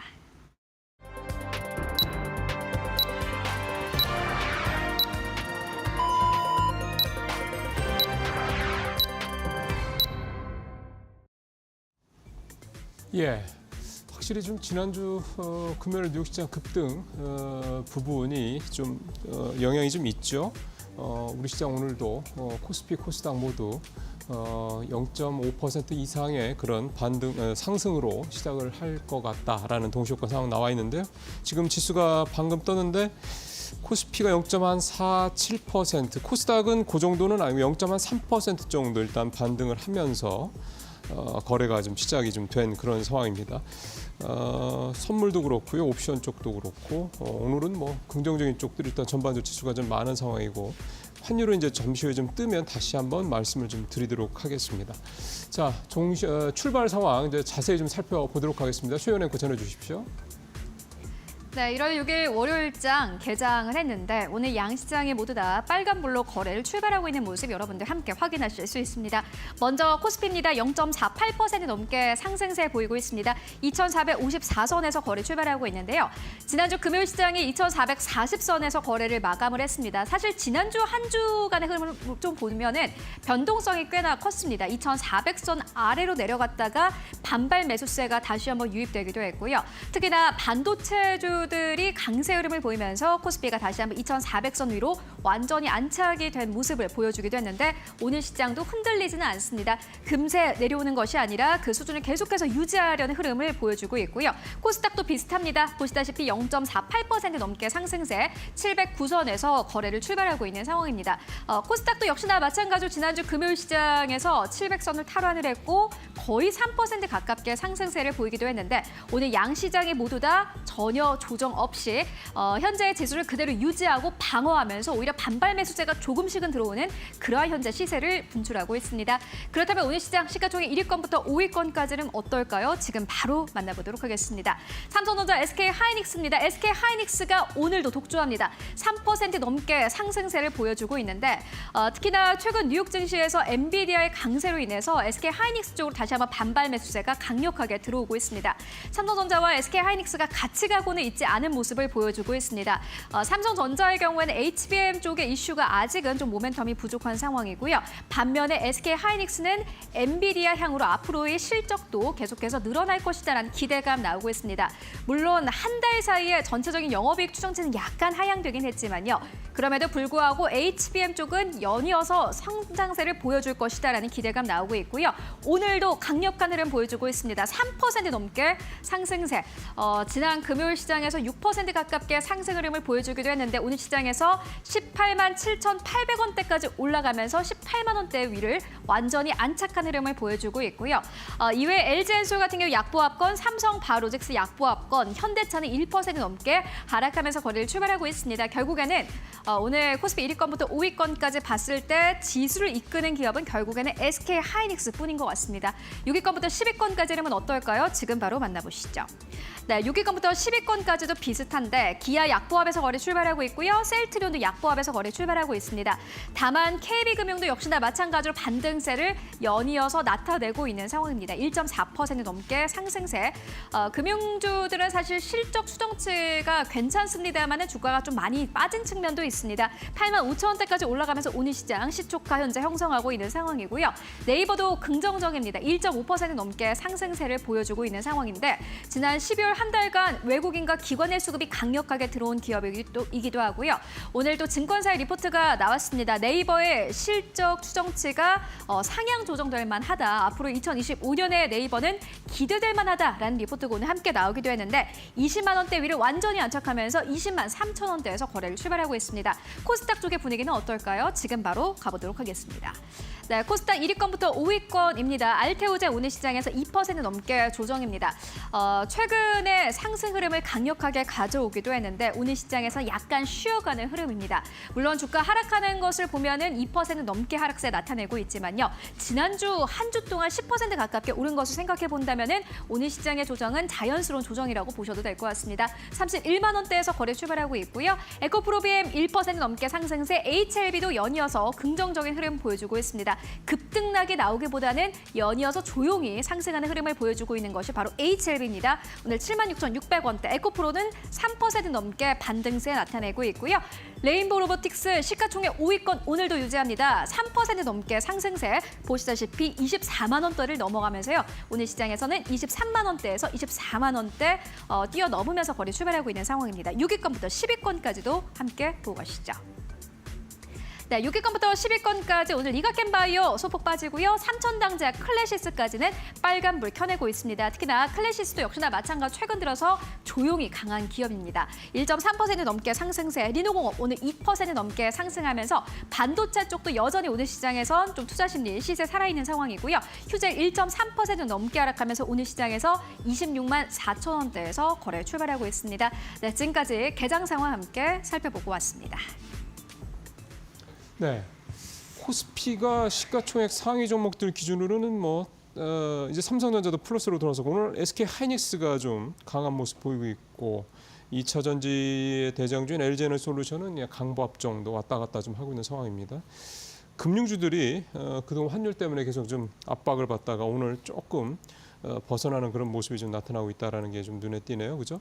코스닥은 전체적으로 2차 전지주들, 그 다음에 로봇주, 레인보우 로보틱스가 시가총액 5위까지 올라왔군요. 지난주에만 이틀 동안 40%가 넘게 올랐던 게 오늘도 지금 3% 넘게 오르고 있으니까 이런 점들이 그대로 작용을 좀 하고 있는 모습이고 오늘 코스닥 쪽에서는 이 소부장 관련주들, 리노공업도 그렇고 이 소부장 관련주들이 상당히 좀 강한 모습을 보이고 있다는 특징들이 좀 나타나고 있습니다. 자, 이제 두 분 각각 이제 출발 상황 어떻게 좀 해석하고 계신지 말씀 들어보겠습니다. 먼저 김 대표님 어떻게 보고 계십니까? 네, 현재 지금 코스피 지수는 생각보다 조금 약합니다. 강하게 출발했다가 다시 차익 매물을 좀 받는 모습들 쪽으로 진행이 되고 코스닥이 그나마 조금 더 상승폭은 좀 큰 쪽에서 진행이 되는데 오늘 환율은 지금 보니까 1,470원대, 그러니까 약간 이런 60전 상승에서 1,470원대를 또 지키려고 하네요. 이게 좀 안정을 받아야 좀 지수에도 좀 긍정적이지 않을까 생각되고 있는데 그런 관점 쪽에서 수급을 보다 보니까 외국인들이 하루 만에 또 변심을 하는지 아직까지는 코스피, 코스닥 모두 양시장 매도가 조금 더 우위하고요. 선물마저도 아직 소폭 매도가 들어와 있다라는 쪽인데 아마 지난번 금요일 날 나왔던 외국인들 선물 매수의 강력한 모습을 보게 되면 매수로 다시 전환될 가능성이 충분히 있다고 봐야 될 것 같고요. 그랬었을 때 변화, 특히 9시 반 넘었었을 때 외국인들의 수급, 특히 선물 쪽을 좀 주목해서 봐야 되지 않겠느냐라고 생각이 들고 있고요. 그런 가운데 업종별 동향을 보게 되면은 지금 반반인 것 같습니다. 상승하는 섹터가 시작은 되게 많았었는데 오히려 하락 섹터가 조금 더 늘어나는 모습들이고요. 의료 정밀 쪽과 기계 장비, 화학, 전기전자 쪽에서 그나마 좀 성과를 보이면서 강한 모습들을 보이는데 상대적으로 음식료나 운송장비, 제약, 금속 쪽에서는 조금 시장보다 좀 무거운 모습으로 진행이 된다고 봐야 될 것 같고요. 그런 쪽에서 섹터별 동향을 살펴보게 되면 아무래도 오늘 양자암호에 대한 기대감 높아지면서 섹터에 대한 강한 모습들, 그밖에 MLCC 쪽에 대한 변화 강한 모습들이고 카메라 모듈과 관련된 쪽들 의외로 또 강하게 변화가 들어오면서 시장을 주도하고 HBM까지 또 강한 또 반도체 장비 쪽에서 변화가 이끌어지는데 오히려 조선주가 시장 대비해서 좀 약합니다. 낙폭이 좀 커지는 것 같고요. 그밖에 조선기자재와 그리고 또 엔터주 쪽들이 생각보다 좀 무겁게 진행되고 있다 이렇게 보여지고 있습니다. 자, 김 대표님 말씀 들었고 사실은 엔터라든가 이런 게 좀 또 지난해 맞아 연말 이후에 좀 많이 올랐던 종목들이 지금 조금 주춤하고 조선도 그렇고요. 방산도 오늘은 그렇게 강한 모습이 좀 아니고 로봇이라든가 이제 그다음에 소부장 관련주들 이런 종목들, 2차 전지 관련주 이런 종목들이 좀 오늘은 좀 전반적인 분위기가 좀 좋은 모습입니다. 자, 이번에 신 의원님 시장 출발상 어떻게 좀 해석하고 계십니까? 네, 일단 그 IT 대표주의 반등이 일단 나오는 자리가 왔기 때문에 지금 반등이 나오긴 하는데 이 예전의 영광을 되찾으려면 전고점을 벗기는 상승이 나와야 됩니다. 지금 우리나라가 결국에는 엔비디아에 연동된 흐름이 결국 주력이었죠. 엔비디아는 아직도 지금 신고가 영역에 있습니다. 이거는 엔비디아는 이 씬을 이끌고 가는 대장이기 때문이죠. 미국 시장이 세계 시장을 이끄는 리드 증시기도 하고요. 우리나라는 지금 SK 하이닉스가 결국 이 정점에 저기였는데 SK 하이닉스가 지금 20개월 선에서 정확하게 반등하고 있죠. 한치의 오차도 없습니다. 20개월 선을 월중에도 침해하지 않았어요. 전부 다 지금 한 5개월 동안 보시면은 정확하게 밑꼬리가 다 20개월 선입니다. 20개월 선을 굉장히 오랜만에 닿기 때문에 2023년도 초에 20개월 선을 돌파하면서 이 대시세가 일어난 것이거든요. 그 당시에 10만 원이었습니다. SK하이닉스가 10만 원을 돌파하면서 대세 상승을 시작해서 24만 8,500원을 찍었죠. 거기서 이제 계속 누누이 얘기 드렸죠. 이렇게 과열권에 들어갔을 때 사면은 물릴 가능성이 80%가 넘는데 여기서 언론에서 엄청나게 나온 시점이 바로 이거라고 하면서 과거에도 보여드렸잖아요. 과거에 10년치, 20년치를 전부 다 확인해도 그렇습니다. 이렇게 과열권에 접어드는 게 자주 나오는 게 아니에요. 그러니까 꼭 명심하시라고 했죠. 이게 자주 나오는 게 아니기 때문에 그럼 바꿔 말하면 뭐예요? 한 번 그 시점에 물리면 여러분들은 5살, 10살을 먹고 나서야 그 자기가 본전이 온다는 거예요. 그거 진짜 명심하셔야 됩니다. 이런 게 몇 번 안 와요. RSI 과열권에 들어간 게 SK하이닉스가 10년을 통틀어도 5, 6번밖에 안 돼요. 이게 무슨 뜻을 의미하시는지 지금 파악이 되시죠? 20대 때 만약 물렸으면 30대가 돼서야 본전에 올 수도 있다는 얘기예요. 이거 주의 깊게 보셔야 돼요. 큰일 납니다. 그렇죠?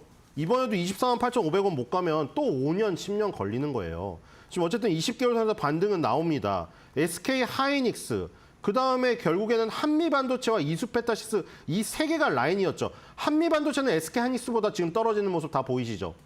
20개월 선을 이탈했잖아요. 그러니까 SK 하이닉스가 대장인 겁니다. 그 다음에 3등주는요. 이수페타시스죠. 그래서 이수페타시스는 어때요? 20개월 선 붕괴한 다음에 지금 올라오지를 못했잖아요. 20개월 선 위로. 그러니까 여기서도 왜 SK 하이닉스를 주력으로 가져가야 되며 포트폴리오의 비중을 SK 하이닉스에 많이 넣었어야 되는지 여기서도 증명이 되는 겁니다. 그러니까 제가 방산에서도 바이오에서도 어떤 씬에서도 말씀드렸지만 3등주까지 그나마 최대한 보는데 그래도 1등주 위주로 가는 게 좋다는 게 여기서도 나타나는 거예요. 이수페타시스라는 저렇게 잘 가는 종목을 찍었어도 그 씬에서 3등주면 저렇게 혼자 20개월 선을 이탈해서 지금 반등을 못하는 모습으로 나타난 것이죠. SK 하이닉스가 만약에 전고점을 못 벗기고 꺾이면 이수페타시스는 어떻게 될까요? 20개월 선을 머리 위에서 누름을 맞고 떨어지겠죠. 자, 그 다음에 소부장입니다. 여기도 마찬가지인데 운명이 갈렸죠. 우리나라의 4대 업체라고 부르면 2대 업체로 줄이죠. 2대 업체라고 줄이면 무조건 전공정인 후공정을 떠나서 전공정의 비중이 크니까 우리가 그냥 이 대표적인 장비 업체라고 하면 전공정 업체가 들어가는 거예요. 이제 후공정이 크고 있는 것이죠. 지금 원익 IPS랑 주성 엔지니어링이라는 우리나라의 투톱 장비 업체가 있죠. 여기서도 갈렸죠.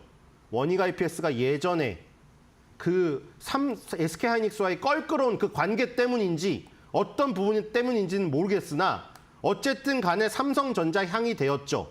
그리고 주성 엔지니어링이 예전에 피해를 봤지만 SK 하이닉스를 잡은 게 신의 한 수가 된 거죠.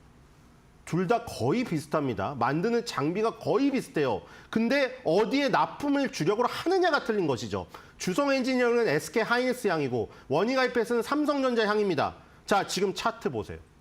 SK 하이닉스랑 주성 엔지니어링의 차트랑 똑같습니다.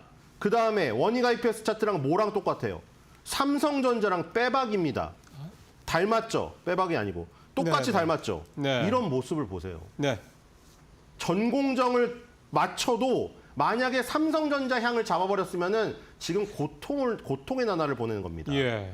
그러니까 지금 반등은 나오나 1등주나 후발전을 잡았느냐에 따라서 반등의 세기가 지금 너무나 확연히 차이가 나니까 네. 그 모습을 뇌리에 꼭 박혀놓으시기 바랍니다. 알겠습니다. 이게 참 서플라이 체인 어디에 들어가냐에 따라서 이렇게 소부장도 흐름이 갈린다라는 거를 좀 확인해 볼 수 있는 그런 내용이었습니다. 자, 9시 14분 반쯤 돼가고 있네요. 섹터별로 지금 현재 시장에서 관심을 좀 가장 많이 받고 있는 섹터들은 어딘지 또 살펴보도록 하겠습니다. 최 앵커 전해주십시오. 네, 현재 구간에서 투자자들은 어떠한 업종에 관심을 가지고 있을까요? 싱크풀을 통해서 함께 알아보고 가도록 하겠습니다. 오늘 가장 큰 동그라미를 그리고 있는 쪽은 양자 컴퓨터입니다. CES 2025를 앞두고 첨단 기술 쪽으로 오늘 시장에서 매수세가 강력하게 몰리고 있는 것으로 현재 풀이가 되고 있습니다. 2025년의 CES에서는 주요 주제가 지난해 AI에 이어서 이번 해에는 양자 컴퓨터가 될 것이다라는 기대감 나오고 있고요. 오늘 시장에서 관련주들이 상승 탄력을 받아가고 있습니다. 양자 컴퓨터가 움직이면서 관련주들도 역시나 마찬가지로 움직이고 있는데요. 가장 대표적인 게 HBM이 될 것 같습니다. 그리고 2025년 CES에서 젠슨 화학이 기조연설에 나선다라는 소식이 있었습니다. 이에 따라서 엔비디아에 대한 주가 현재 굉장히 좋은 상황인데 오늘 시장에서 한국에서는 SK 하이닉스가 따라가고 있습니다. HBM 쪽이 강력하게 움직이고 있고요. SK 하이닉스 움직이면서 한미반도체와 같은 밸류체인 단 오늘 시장에서 움직이는 게 특징이라고 할 수 있겠습니다. 로봇도 역시나 마찬가지로 오늘 시장에서도 시세가 살아있습니다. 지난주의 주인공은 사실상 로봇이었는데 오늘 시장에서도 로봇 관련주, 지난주 금요일 시장에서 조정을 받았던 기업들이 오늘 시장에서 강력하게 움직이고 있는 상황이고요. 그리고 오늘 또 새롭게 움직이는 테마가 있습니다. 바로 진단키트 쪽인데요. 독감 환자가 늘어났다라는 소식이 있었습니다. 일단 전 세계적으로도 감기 환자가 늘어나고 있는 상황이고 한국에서도 역시나 마찬가지로 독감 환자가 늘어나고 있고 코로나19 환자도 늘어나고 있다라는 소식과 함께 오늘 진단키트 관련 쪽도 역시나 마찬가지로 강력한 시세를 뿜어내고 있습니다. 그렇다면 오늘 시장 수급은 어떻게 움직이고 있을지 매매 동향 만나보도록 하겠습니다. 먼저 코스피입니다. 오늘 시장에서 외국인과 기관이 팔고 있는데 현재 개장한 지 16분밖에 지나지 않았는데요. 외국인 투자자들은 700억 원 넘게 팔고 있고 기관도 역시나 마찬가지로 500억 원 넘게 팔고 있는 상황입니다. 반면에 개인 투자자들이 외국인과 기관이 던지고 있는 매물들을 고스란히 받아가고 있는 시세 현재 연출되고 있고요. 이어서 코스닥 매매 동향 함께 만나보도록 하겠습니다. 네, 코스닥도 사실상 다르지 않습니다. 오늘 코스닥의 외국인들의 매도세가 좀 거친데요. 700억 원 넘게 매도세 나타내고 있습니다. 코스피와 코스닥 내에서 외국인들의 매도 금액이 비슷하다라는 점이 특징이라고 할 수 있겠고요. 기관 투자자들은 오늘 시장에서 100억 원 넘게 매도세, 개인은 800억 원 넘게 매수세 나타내고 있습니다. 코스피와 코스닥의 매매 동향은 현재 비슷한 것으로 보여지고요. 그렇다면 업종별로는 어떻게 흘러가고 있을까요? 먼저 코스피 만나보도록 하겠습니다. 네, 오늘 장 초반 9시 초반과 비교를 해서는 시간이 얼마 지나지도 않았는데 빨간불을 켜내는 업종이 좀 많이 줄어들었습니다. 그나마 전기전자가 좀 강하고요. 1% 넘게 상승세, 의료 정밀 쪽이 2.7% 넘게 상승세. 그리고 화학 쪽은 오늘 시장에서 반발 매수세가 좀 들어오고 있는 것으로 분석되고 있습니다. 0.5% 넘게 상승세 나오고 있고 제조업도 0.4% 넘게 상승 흐름 나오고 있는 가운데 1% 이상 하락하는 업종이 없다라는 것도 특징이 될 것 같은데 운수 장비 쪽이 오늘 0.7% 넘게 하락세, 음식료 쪽도 역시나 마찬가지로 1% 현재 넘게 하락세 나타나고 있는 상황입니다. 그렇다면 코스닥의 업종별 등락 흐름은 어떨까요? 이어서 만나보도록 하겠습니다.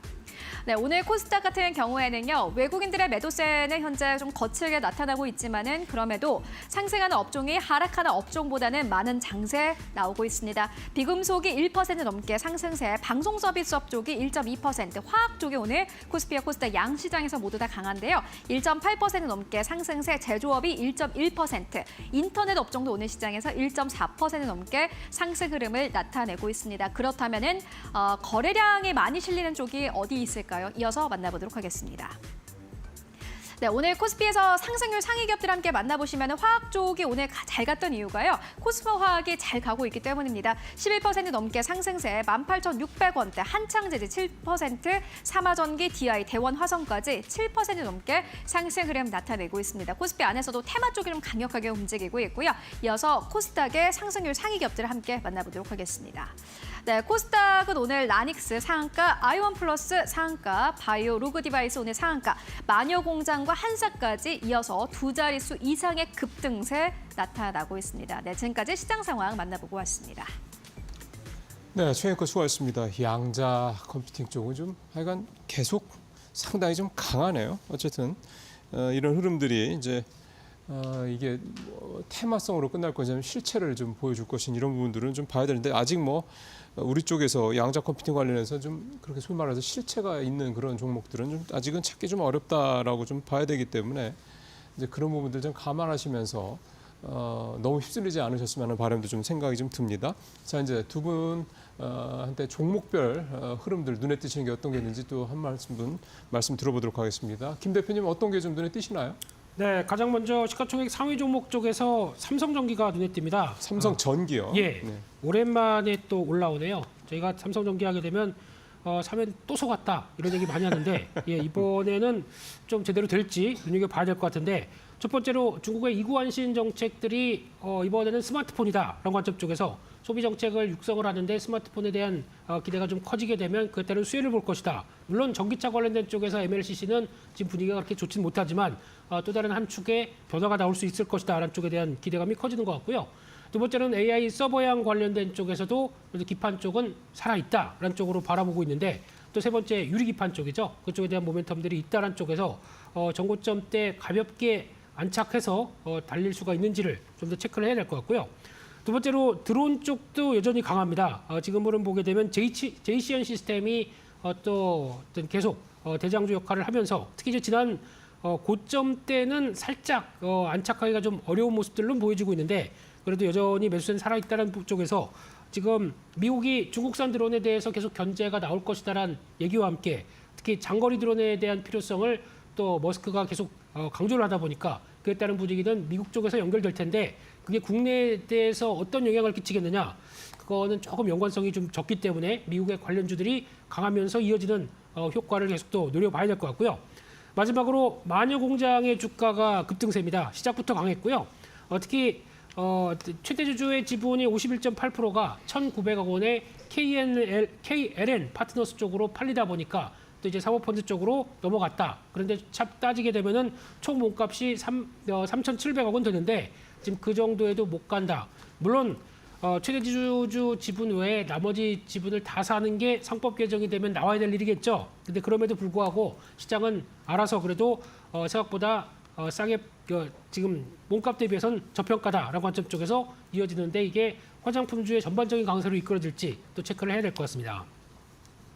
예, 화장품주는 사실 작년 말부터 조금씩 반등을 좀 하는 분위기이긴 합니다. 오늘도 화장품주 쪽들 한번 살펴보니까 전체적으로 좀 괜찮습니다. 주가들이 실리콘2 그러니까 강보합권 수준이긴 한데 오늘은 보니까 아모레퍼시픽이 아주 압도적으로 강하네요. 6.9% 현재 올라서 11만 5천 원대. 그다음에 잉그루드랩 이런 ODM 쪽도 여전히 괜찮고 실리콘2도 플러스 0.7% 정도 흐름을 좀 보여주고 있는 그런 모습들입니다. 그다음에 삼성전기 말씀을 하셨고요. 자, 이번에는 신일섭위원 어떻게 보십니까? 네, 아까 첫 번째 턴에서는 이제 우리나라의 코스피의 시총 1, 2위가 삼성전자, SK 하이닉스고 우리나라 산업을 이끌어가는 게 반도체 산업이기 때문에 먼저 말씀드렸죠. 큰 시점에서. 근데 아까 20개월 선에서 반등을 얘기했지만 이것은 가장 뜨거웠던 때가 지났다는 뜻입니다. 가장 뜨거웠을 때는 10개월 선을 타고 한없이 올라갔었죠.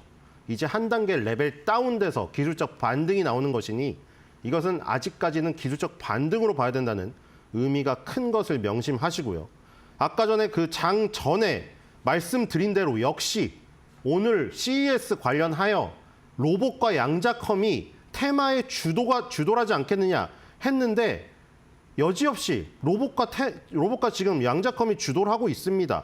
아까 전에 말씀드렸다시피 리게티 컴퓨팅이랑 D-웨이브 퀀텀이라는 이 두 회사가 미국 시장에서 지금 날아가고 있기 때문에 이 회사들이 죽기 전까지는 양자컴이 죽지가 않을 겁니다. 그리고 오늘 한국첨단소재가 원래 대장인데 거래 정지에 들어갔죠. 이 수혜를 본 게 아이윈홀딩스랑 아톤입니다. 한국첨단소재를 매매를 하고 싶은데 매매를 못하니까 이 뒤늦게 사려는 사람들은 다 아톤, 아이윈홀딩스로 갔죠. 아이윈홀딩스는 1,000원짜리고 시가총액이 조금 너무 작긴 합니다만 어쨌든 양자컴 컴퓨터 관련주가 강하고요. 그다음에 이제 로봇 관련주도 마찬가지죠. 이 테라다인이라는 미국의 반도체 회사, 여기서 덴마크 유니버셜 로봇을 인수합병에 갔기 때문에 테라다인 회사를 보면 됩니다. 덴마크 유니버셜 로봇이 협동 로봇의 이 닉네임과 이 컨셉을 최초로 잡은 회사입니다. 테라다인이 지금 다시 반등을 하여 150달러로 가는 모습을 보이고 있기 때문에 우리나라에서 1등주만 가리면 되겠죠. 우리나라에서 점유율로는 1등은 두산 로보틱스지만 이 테마에서 1등을 가리는 것은 꼭 시가총액이나 산업의 비중이 아닙니다. 그때 제일 잘 가고 레벨이 가장 높은 겁니다. 레인보우 로보틱스죠. 지금 두산 로보틱스나 뉴로메카를 선택한다면 후발주를 선택해서 아까 말한 그렇게 될 수가 있다는 거예요. SK 하이닉스, 이 한미반도체 이수페타시스 다 같은 부분을 찍었는데 SK 하이닉스 한미반도체 비중을 갖고 간 사람보다 이수페타시스를 갖고 간 사람은 지금 더 처진 것처럼 그런 움직임이 나타날 수 있기 때문에 주의를 하시라는 것이고요. 그다음에 저번에 오징어 게임 얘기할 때 제가 분명히 얘기 드렸죠. 뭐 스포라고 얘기를 하셨지만 앵커님이 드론 관련주, 오징어 게임이 만약 히트를 친다면 이번엔 라면 관련주가 아니라 드론 관련주가 뜰 거라고 분명히 말씀드리지 않았습니까? 시즌1과 시즌2의 가장 큰 차이가 그거였죠. 섬을 찾으러 가는데 1편에서는 섬을 다 뒤지고 다녔는데 2편에서는 드론을 띄워서 찾잖아요. 그게 바로 반영이 된 거죠. 드론이 그런데도 쓰인다는 게 영화에서도 그런 증명이 되는 겁니다. 그래서 지금 에이럭스라 제이시언이 가는데 에이럭스는 조금 더 교육 관련주에 가깝고요. 제이시언은 이 전쟁 방산 쪽에 가깝습니다. 그리고 에이럭스 또 겨울철 앞두고 제가 분명히 말씀드렸죠. 겨울철 방학해서 애들이 방학이 초등학교는 막 3개월이에요. 그거 할 게 없거든요. 방과 후 활동 가면 전부 로봇 코딩을 배웁니다. 네. 그 시장을 에이럭스가 다 잡고 있어요. 그래서 이런 테마주들을 공략하시면 될 것 같고 네. 아티스트 유나이티드 이정재 관련주는 네. 바로 쳐졌습니다. 네. 알겠습니다. 이렇게 신일서 위원님의 말씀 듣고 왔고요. 그럼 두 분께 오늘 시장의 포인트 듣고 가도록 하겠습니다. 먼저 김민수 대표님, 오늘 시장 포인트 어떻게 잡고 계신가요? 네, 일단 시장이 갈피는 못 잡습니다만 그래도 2,450선을 안착하려고 노력을 하는 모습들이고 그중에서는 일단 외국인들의 수급의 연속성 계속 체크를 하자라고 강조를 드리고 싶고요. 선물이 매수로 다시 바뀝니다. 조금 더 힘냈으면 좋겠습니다. 네, 역시나 외국인들의 수급이 가장 중요할 것 같고요.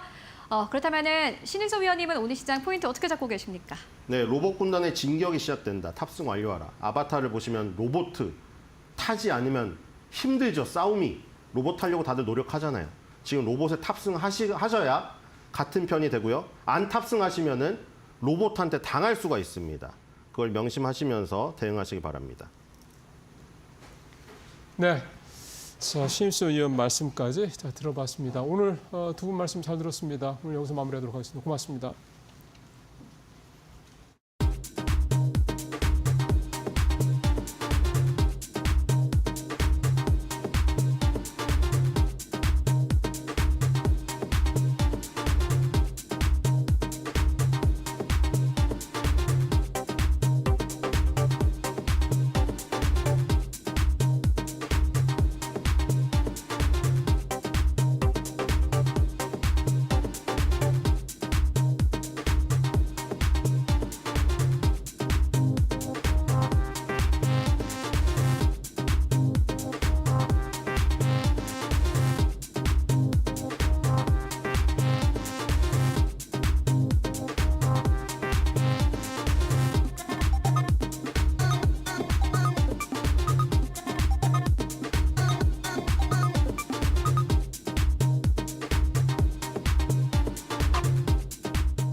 네, 오늘장 선발 종목 바로 살펴보겠습니다. 메리츠증권 강남금융센터 김경국 과장 연결합니다. 과장님 안녕하십니까? 네, 안녕하세요. 네, 오늘 가져오신 종목과 또 투자 포인트 함께 잡아주시죠. 오늘은 조선주인 삼성중공업을 좀 가져와 봤고요. 투자 포인트 좀 몇 개 말씀드리도록 하겠습니다. 일단은 트럼프 당선인 얘기를 안 할 수가 없을 것 같은데요. 일단 조선은 트럼프 당선인의 에너지에 대한 스탠스가 LNG 확장에 있고 또 중국과의 해상 경쟁에서 뒤처진 미국 조선업의 부활을 꾀하고 있는 미국 조선업 강화법이 이번 의회에서 발의가 되면 한국과 일본의 조선소의 선박 계약 요청이 이루어질 것으로 일단 전망하고 있고요. 특히 미국 국적의 LNG선이 전무한 미국 입장에서는 한국의 현대중공업이나 삼성중공업에게 요청이 있을 수밖에 없다. 이렇게 좀 판단하고 있습니다. 또 트럼프의 당선 직후 한국 조선업체들에게 협력 요청을 한 점은 일단 센티에 상당히 긍정적인 요인이 아닐까 일단 생각하고 있습니다. 특히 삼성중공업은 경쟁사와 비교하면 물리적인 야대의 크기가 좀 작고 시너지를 창출할 수 있는 그룹 관계사가 제한적이라는 점이 일단 약점으로 작용을 했는데 소수 주력 제품인 FLNG 그리고 LNG선, 컨테이너선 등으로 매출을 좀 단순화했고 중국 자회사와 중국 현지 협력사 발굴을 통해서 이를 극복하고 있는데 회사의 매출이 22년도 5.9조 원에서 24년도 10조 원까지 근접하면서 이를 증명해내고 있다 이렇게 좀 말씀드리고 싶습니다. 언론에 따르면 삼성중공업은 경쟁사인 하나오션으로부터 선박 블록에 이어서 FLNG 상부 구조물 모듈까지 공급하는 방안을 검토 중이라고 하는데 추가적인 외형 성장을 기대할 수 있는 부분이라 이렇게 좀 생각하시면 될 것 같고요. LNG 밸류 체인에 있어서도 강점이 부각될 수 있다고 좀 생각하고 있는데요. 그 삼성중공업은 LNG 생산 설비와 운반선 그리고 저장 설비 모두의 건조 경험을 보유하고 있는 조선사이고요. 특히나 부유식 천연가스 액화 생산 설비 FLNG라고 하는데 이거에 있어서도 독보적인 시장 지배력을 확보하고 있는 상황에 있습니다. 국내의 천연가스 시추 그리고 생산이 늘어날 경우에 가장 큰 수혜를 받을 수 있는 업체라 생각하고 있습니다. 네, 가격도 함께 살펴보겠습니다. 가격 전략은 어떻게 잡으셨나요? 일단 기술적으로 큰 급등 없이 일단 다른 조선주에 비해서 큰 급등 없이 우상향하는 안정적인 흐름을 좀 유지하고 있는 상황이고요. 현재가에서는 충분히 한번 매수를 접근할 만하다고 판단하고 있고요. 목표가는 13,500원 그리고 손절가는 9,400원으로 잡아드리겠습니다. 네, 매수가 현재가고요. 목표가는 13,500원 제시해 주셨습니다. 오늘 말씀 여기까지 듣겠습니다. 고맙습니다. 네, 감사합니다. 네. 네, 오늘의 종목 삼성중공업입니다. 투자에 참고하시고요. 지금까지 오늘장 선발 종목이었습니다.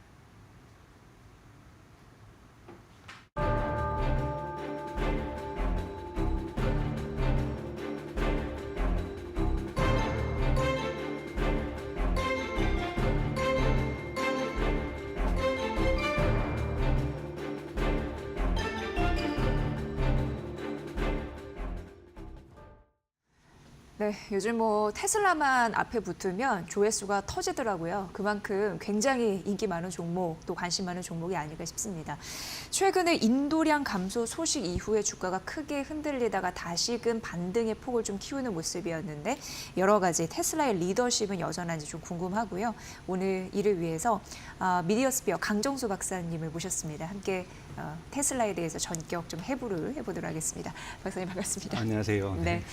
드디어 이제 테슬라 오늘 전반적인 얘기를 좀 해볼 텐데 일단 우선 작년에 연간 전기차 인도량이 감소를 했다는 그 소식 때문에 좀 충격을 받은 모습이 일부 있었습니다. 네. 박사님은 어떻게 보셨는지 궁금한데요. 예. 우선은 여러분도 아신 것처럼 2023년 대비해서 2024년 전체 총량에 있어서 마이너스 1.1% 성장했습니다. 즉 마이너스 성장했다는 것은 그 자체로 실망스럽고요.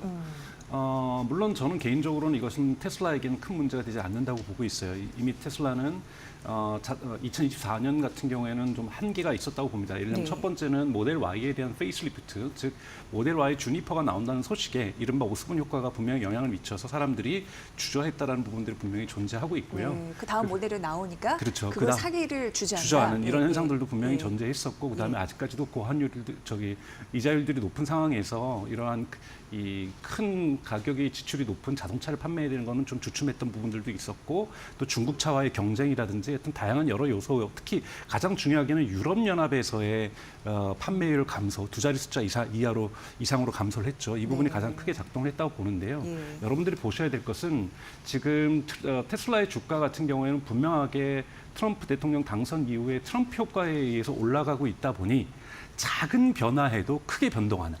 그러니까 좋은 소식에는 크게 올라가고 나쁜 소식에는 크게 내려가는 변동성이 되게 높아진 구간을 지금 통과하고 있다는 부분에서 여러분들이 테슬라의 지금 주가의 성격을 좀 보실 필요는 있습니다. 네. 박사님께서 지금 그 테슬라라는 종목이 워낙 인기가 많은 만큼 또 변동성도 심하다라고 그렇죠. 말씀하시면서 유럽 시장에서 약간 빨간불이 들어온 거 말씀해 주셨는데 네. 저는 또 이거 생각하게 하더라고요. 미국 지금 시장에서 네. 점유율이 감소하고 있는데 지난 2분기였거든요. 이게 어떻게 보면 처음으로 50%를 밑돌았어요. 네네. 한 49.7%라나. 현재 전기차 업체들의 미국 시장 점유율 추이는 어떤지 굉장히 궁금했습니다. 좀 이렇게 순서를 세워주신다면. 네네네. 우선은 테슬라 같은 경우는 2분기 때 49.7% 말씀하셨던 것처럼 3분기 때 48.2%, 지금 4분기 때는 아직 통계가 나오지 않았습니다만 좀 더 줄었을 거예요. 왜냐하면 3분기 더 떨어졌고. 네네네. 네. 3분기 더 떨어졌고 4분기 더 떨어졌는데 점유율 50%는 여러분 이제 중요한 잣대가 좀 보지 않습니다. 아니에요, 워낙 이제. 미국 시장이 전기차 시장이 잣대단이 작았고 그때 테슬라가 크게 성공을 하게 되면서 점유율이 높았던 거고 예, 70%까지 예, 올라갔던 거고요. 지금 3분기 기준으로 해서는 미국 전체 신차 판매량의 8.9%가 이 전기차예요.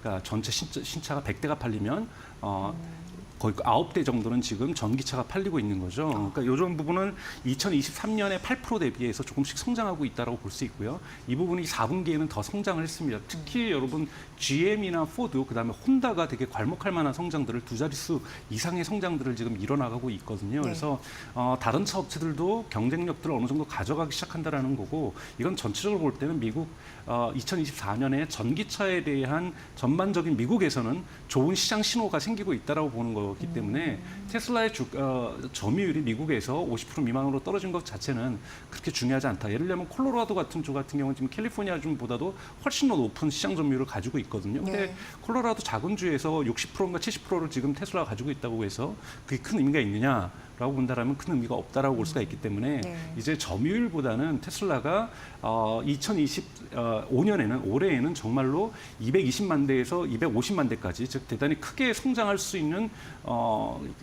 잠재력을 가지고 있는데 실제로 그걸 구현해낼 것인가가 대단히 중요하다고 보기 때문에 어떤 특정 시장에서 시장 점유율은 그렇게 중요하지 않다고 말씀드릴 수 있습니다. 이제 그런 데이터에 일희일비하지는 않아도 되겠네요. 확실히 미국 시장 점유율 이런 거보다는 어쨌든 미국에서 전기차가 많이 팔린다는 그 사실이 지금 더 중요하지 않나라는 생각 들고. 근데 박사님, 그 일론 머스크 테슬라 CEO가 미국 전기차 보조금 폐지하자고 이제 들고 나왔잖아요. 근데 이거는 여타 그 보조금의 의존도가 좀 높았던 경쟁사를 제치려는 의도라고는 파악이 되고 있는 상황인데, 이게 저는 궁금한 게 테슬라의 득과실, 어떤 분들은 뭐 좋을 것이다, 아니다, 이거 편협한 생각이다, 이게 팽팽하게 좀 갈리는 것 같아서요. 그렇죠.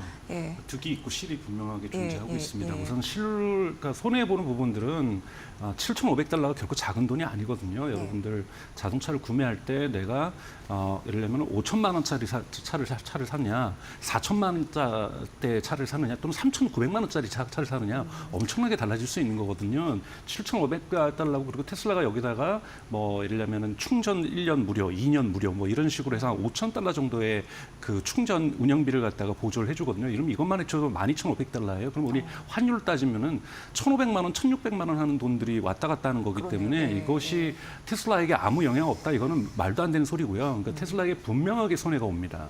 그런데 지금 테슬라는 여러분 아시는 것처럼 그래도 자동차 부분에서도 두 자리 숫자대의 수익률을 가지고 있어요. 뭐 14%, 15%. 그러니까 즉 이익을 보고 있다는 거죠. 그건 뭐냐면 가격을 낮출 수도 있고 여기에서 큰 타격을 받지 않는데, GM이나 포드는 차를 한 대 팔 때마다 손해를 보고 있다는 거예요. 즉 손익분기점에 못 가고 있다는 거죠. 혼다도 마찬가지고요. 현대하고 기아차는 아직 손익분기점에 저는 도달했을 거라 보는데 그거를 정확하게 밝히고 있지 않아서 어느 정도의 이익률을 보고 있는지는 모르겠지만, 손익분기점이 안 온 기업들에게 타격이 더 심하게 갈 거기 때문에 테슬라에게는 미치는 영향이 작다라고 얘기할 수 있죠. 테슬라에게 손해를 미치는 영향이 마이너스 10이라면 GM이나 포드나 현대나 혼다 같은 데는 마이너스 100을 미칠 수 있다. 그럼에도 불구하고 마이너스 10이 있는 거고, 그리고 전체 시장이 얼어붙게 되면 이건 테슬라에게도 좋지 않습니다. 그래서 이 IRA, 인플레이션 감축법에 대한 보조금 폐지는 테슬라에게 분명하게 네거티브하게 작동할 겁니다. 다만 이거를 극복할 수 있는 두 가지 힘이 있는 거죠. 하나는 모델 Y의 페이스리프트인 주니퍼가 얼마나 미국에서 긍정적인 반응을 일으키는가. 그리고 상반기에 중국부터 생산하게 될, 상하이 공장에 생산하게 될 이른바 모델 Q라고 하는 지금 중저가형 차량이 미국에는 언제쯤 도달하는가.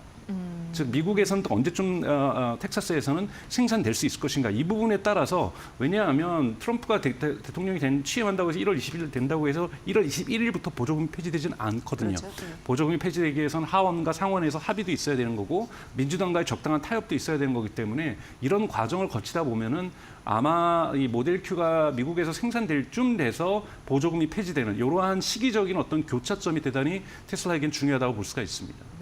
득과 실이 이게 좀 나뉘는 그런 상황이 연출될 수 있는데, 그 말씀 참 동의해요. 전체 시장이 얼어붙으면 안 되는데, 근데 한편에서는 이런 또 일각의 소리도 있습니다. 뭐냐면 그 해당 법이 IRA 세액공제를 폐지하는 대신 가솔린의 그 내연기관차 말하는 것 같아요. 그 세액공제를 지원하는 내용을 일부 담고 있을 수 있다라고 얘기를 하면서, 그렇게 되면 이제 소비자들이 전기차 말고 내연차 더 사는 거 아니야? 그럼 전기차 또 우려가 생기는 거 아니야? 이렇게도 생각하더라고요. 그렇게 가진 않을 겁니다. 우선은 트럼프 후보도 일론 머스크가 본격적으로 지원한 이후에서 전기차에 대해서 대단히 부정적인 발언을 그전에 많이 하다가 네. 이제는 더 이상 부정적인 발언을 하지는 않거든요.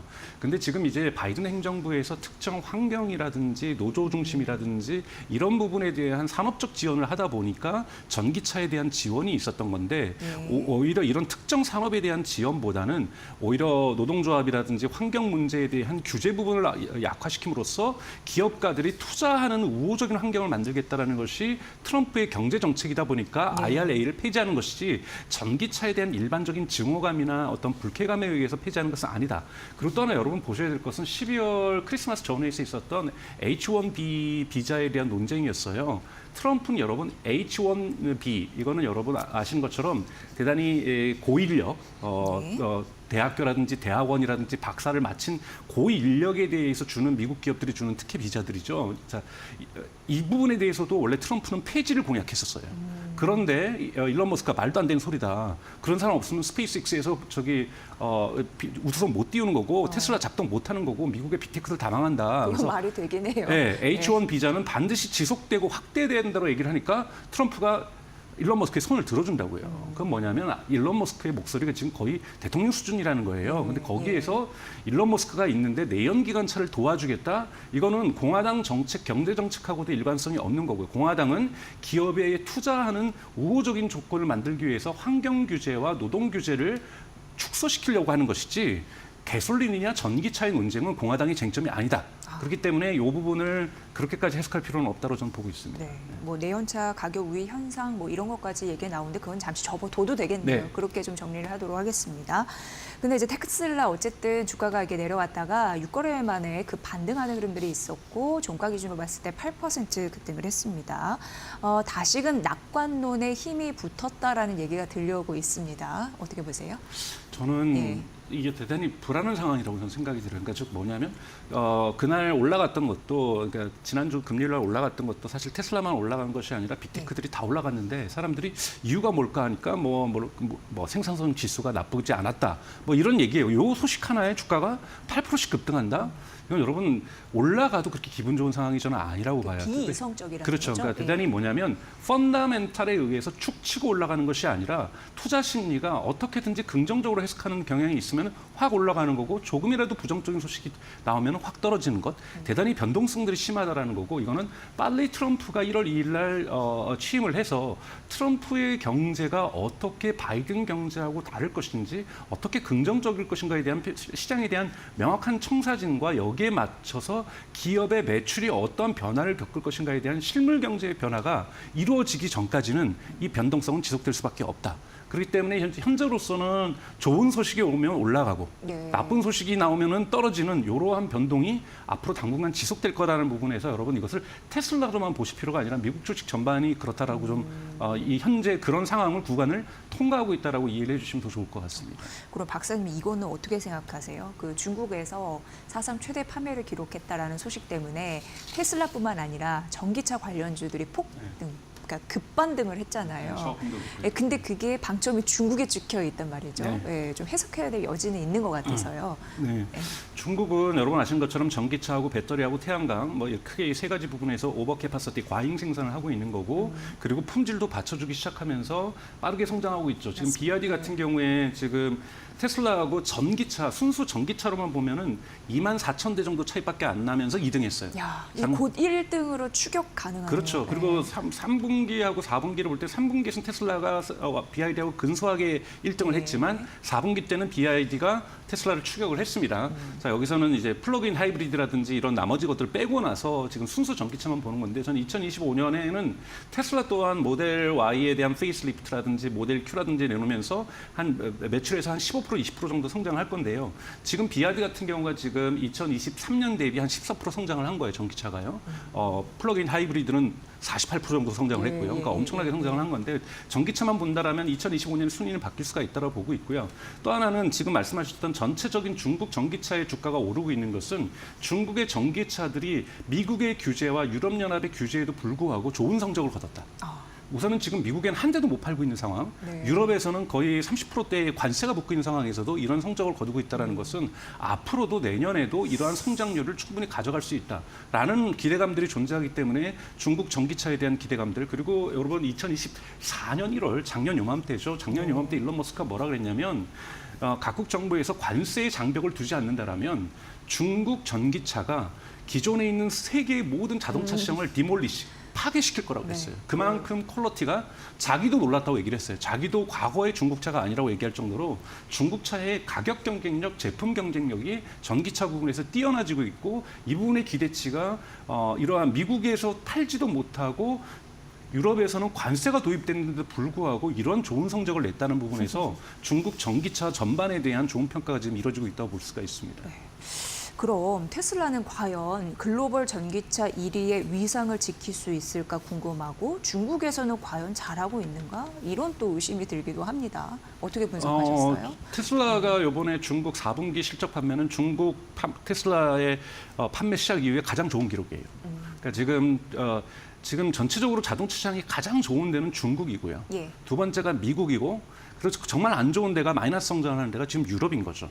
이번에 테슬라가 기록을 못 달성한 것도 유럽 때문인 거고요. 그래서 중국에서도 테슬라는 잘 하고 있습니다. 그리고 이제 중국에서 여러분 아시는 메가팩, 상하이 메가팩 공장이 이제 1월부터 가동이 되게 되면 메가팩 부분에서도 ESS, 즉 에너지 저장 장치 부분도 사업이 커질 거고요. 요즘 토론방에서 메가 그거 팩토리 엄청 얘기 많이 나와요. 이번에 여러분 놀라운 수치죠. 좀 네. 4분기 때 딜리버리 한 것이 11기가와트인데 이건 정말 폭발적인 겁니다. 네. 그래서 그것도 기록을 분명하게 세웠고요. 그래서 에너지 저장 장치 부분이 저 11기가와트가 지금 4분기 실적인데요. 2025년 올해 2분기부터는 저것이 더 커집니다. 왜요? 상하이의 메가 팩토리가 작동하게 되면은 2분기부터 저거는 수익률이 거의 30%에 가깝잖아요. 그럼 여러분 이건 엄청난 캐시카우인 거죠. 이걸로 테슬라가 AI에 로보틱스에 투자할 수 있는 투자의 근거들이 마련된다고 볼 때 대단히 중요한 하나의 축을 형성한다고 볼 수가 있고요. 또 하나 2025년에는 너무나도 중요한 건 테슬라 주식에서 제일 중요한 거는 텍사스하고 캘리포니아에서 FSD의 unsupervised 감독하에, 즉 운전석에 운전자가 앉지 않아도, 심지어는 앉아 있더라도 위급 상황을 위해서 앉아 있더라도 핸들을 잡지 않고 전방을 주시하지 않더라도 하는 테스트가 처음으로 공개 테스트가 진행됩니다. 자율주행 말씀하시는 그렇죠. 거죠? 자율주행 FSD. 그러면은 저희도 여기가 된다면은 일일이도 가야 될 정도로, 취재해야 될 정도로 미국에 있는 모든 방송국과 언론들이 와서 취재를 할 거라는 거예요. 거기에서 테슬라가 실수를 하거나 사고가 나면은 엄청나게 테슬라 주가는 부정적인 효과를 받을 겁니다.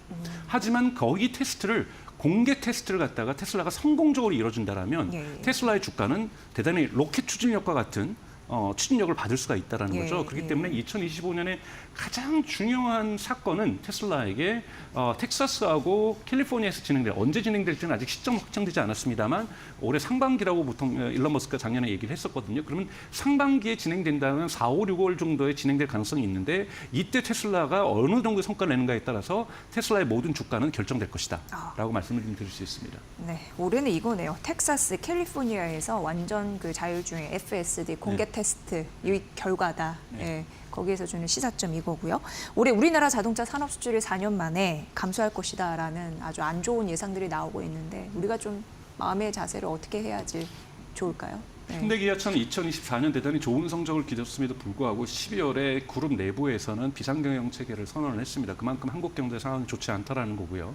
그리고 또는 이제 본격적으로는 이 중국차의 이 공세가 대단히 심각하다라는 거고, 또 한국 내수 시장에도 여러분 아시는 것처럼 2025년 올해부터는 비아디를 비롯해서 중국 차들의 판매가 시작됩니다. 이것이 사실은 시장 반응이 어떻게 될지는 정말 누구도 예측하기 어려운 상황이고, 분명하게 관세가 있음에도 불구하고 가격 경쟁력을 갖게 될 것일 거고, 현대기아차는 처음으로 내수 시장을 방어해야 되는 이러한 상황까지 지금 처해 있다라고 볼 수가 있고요.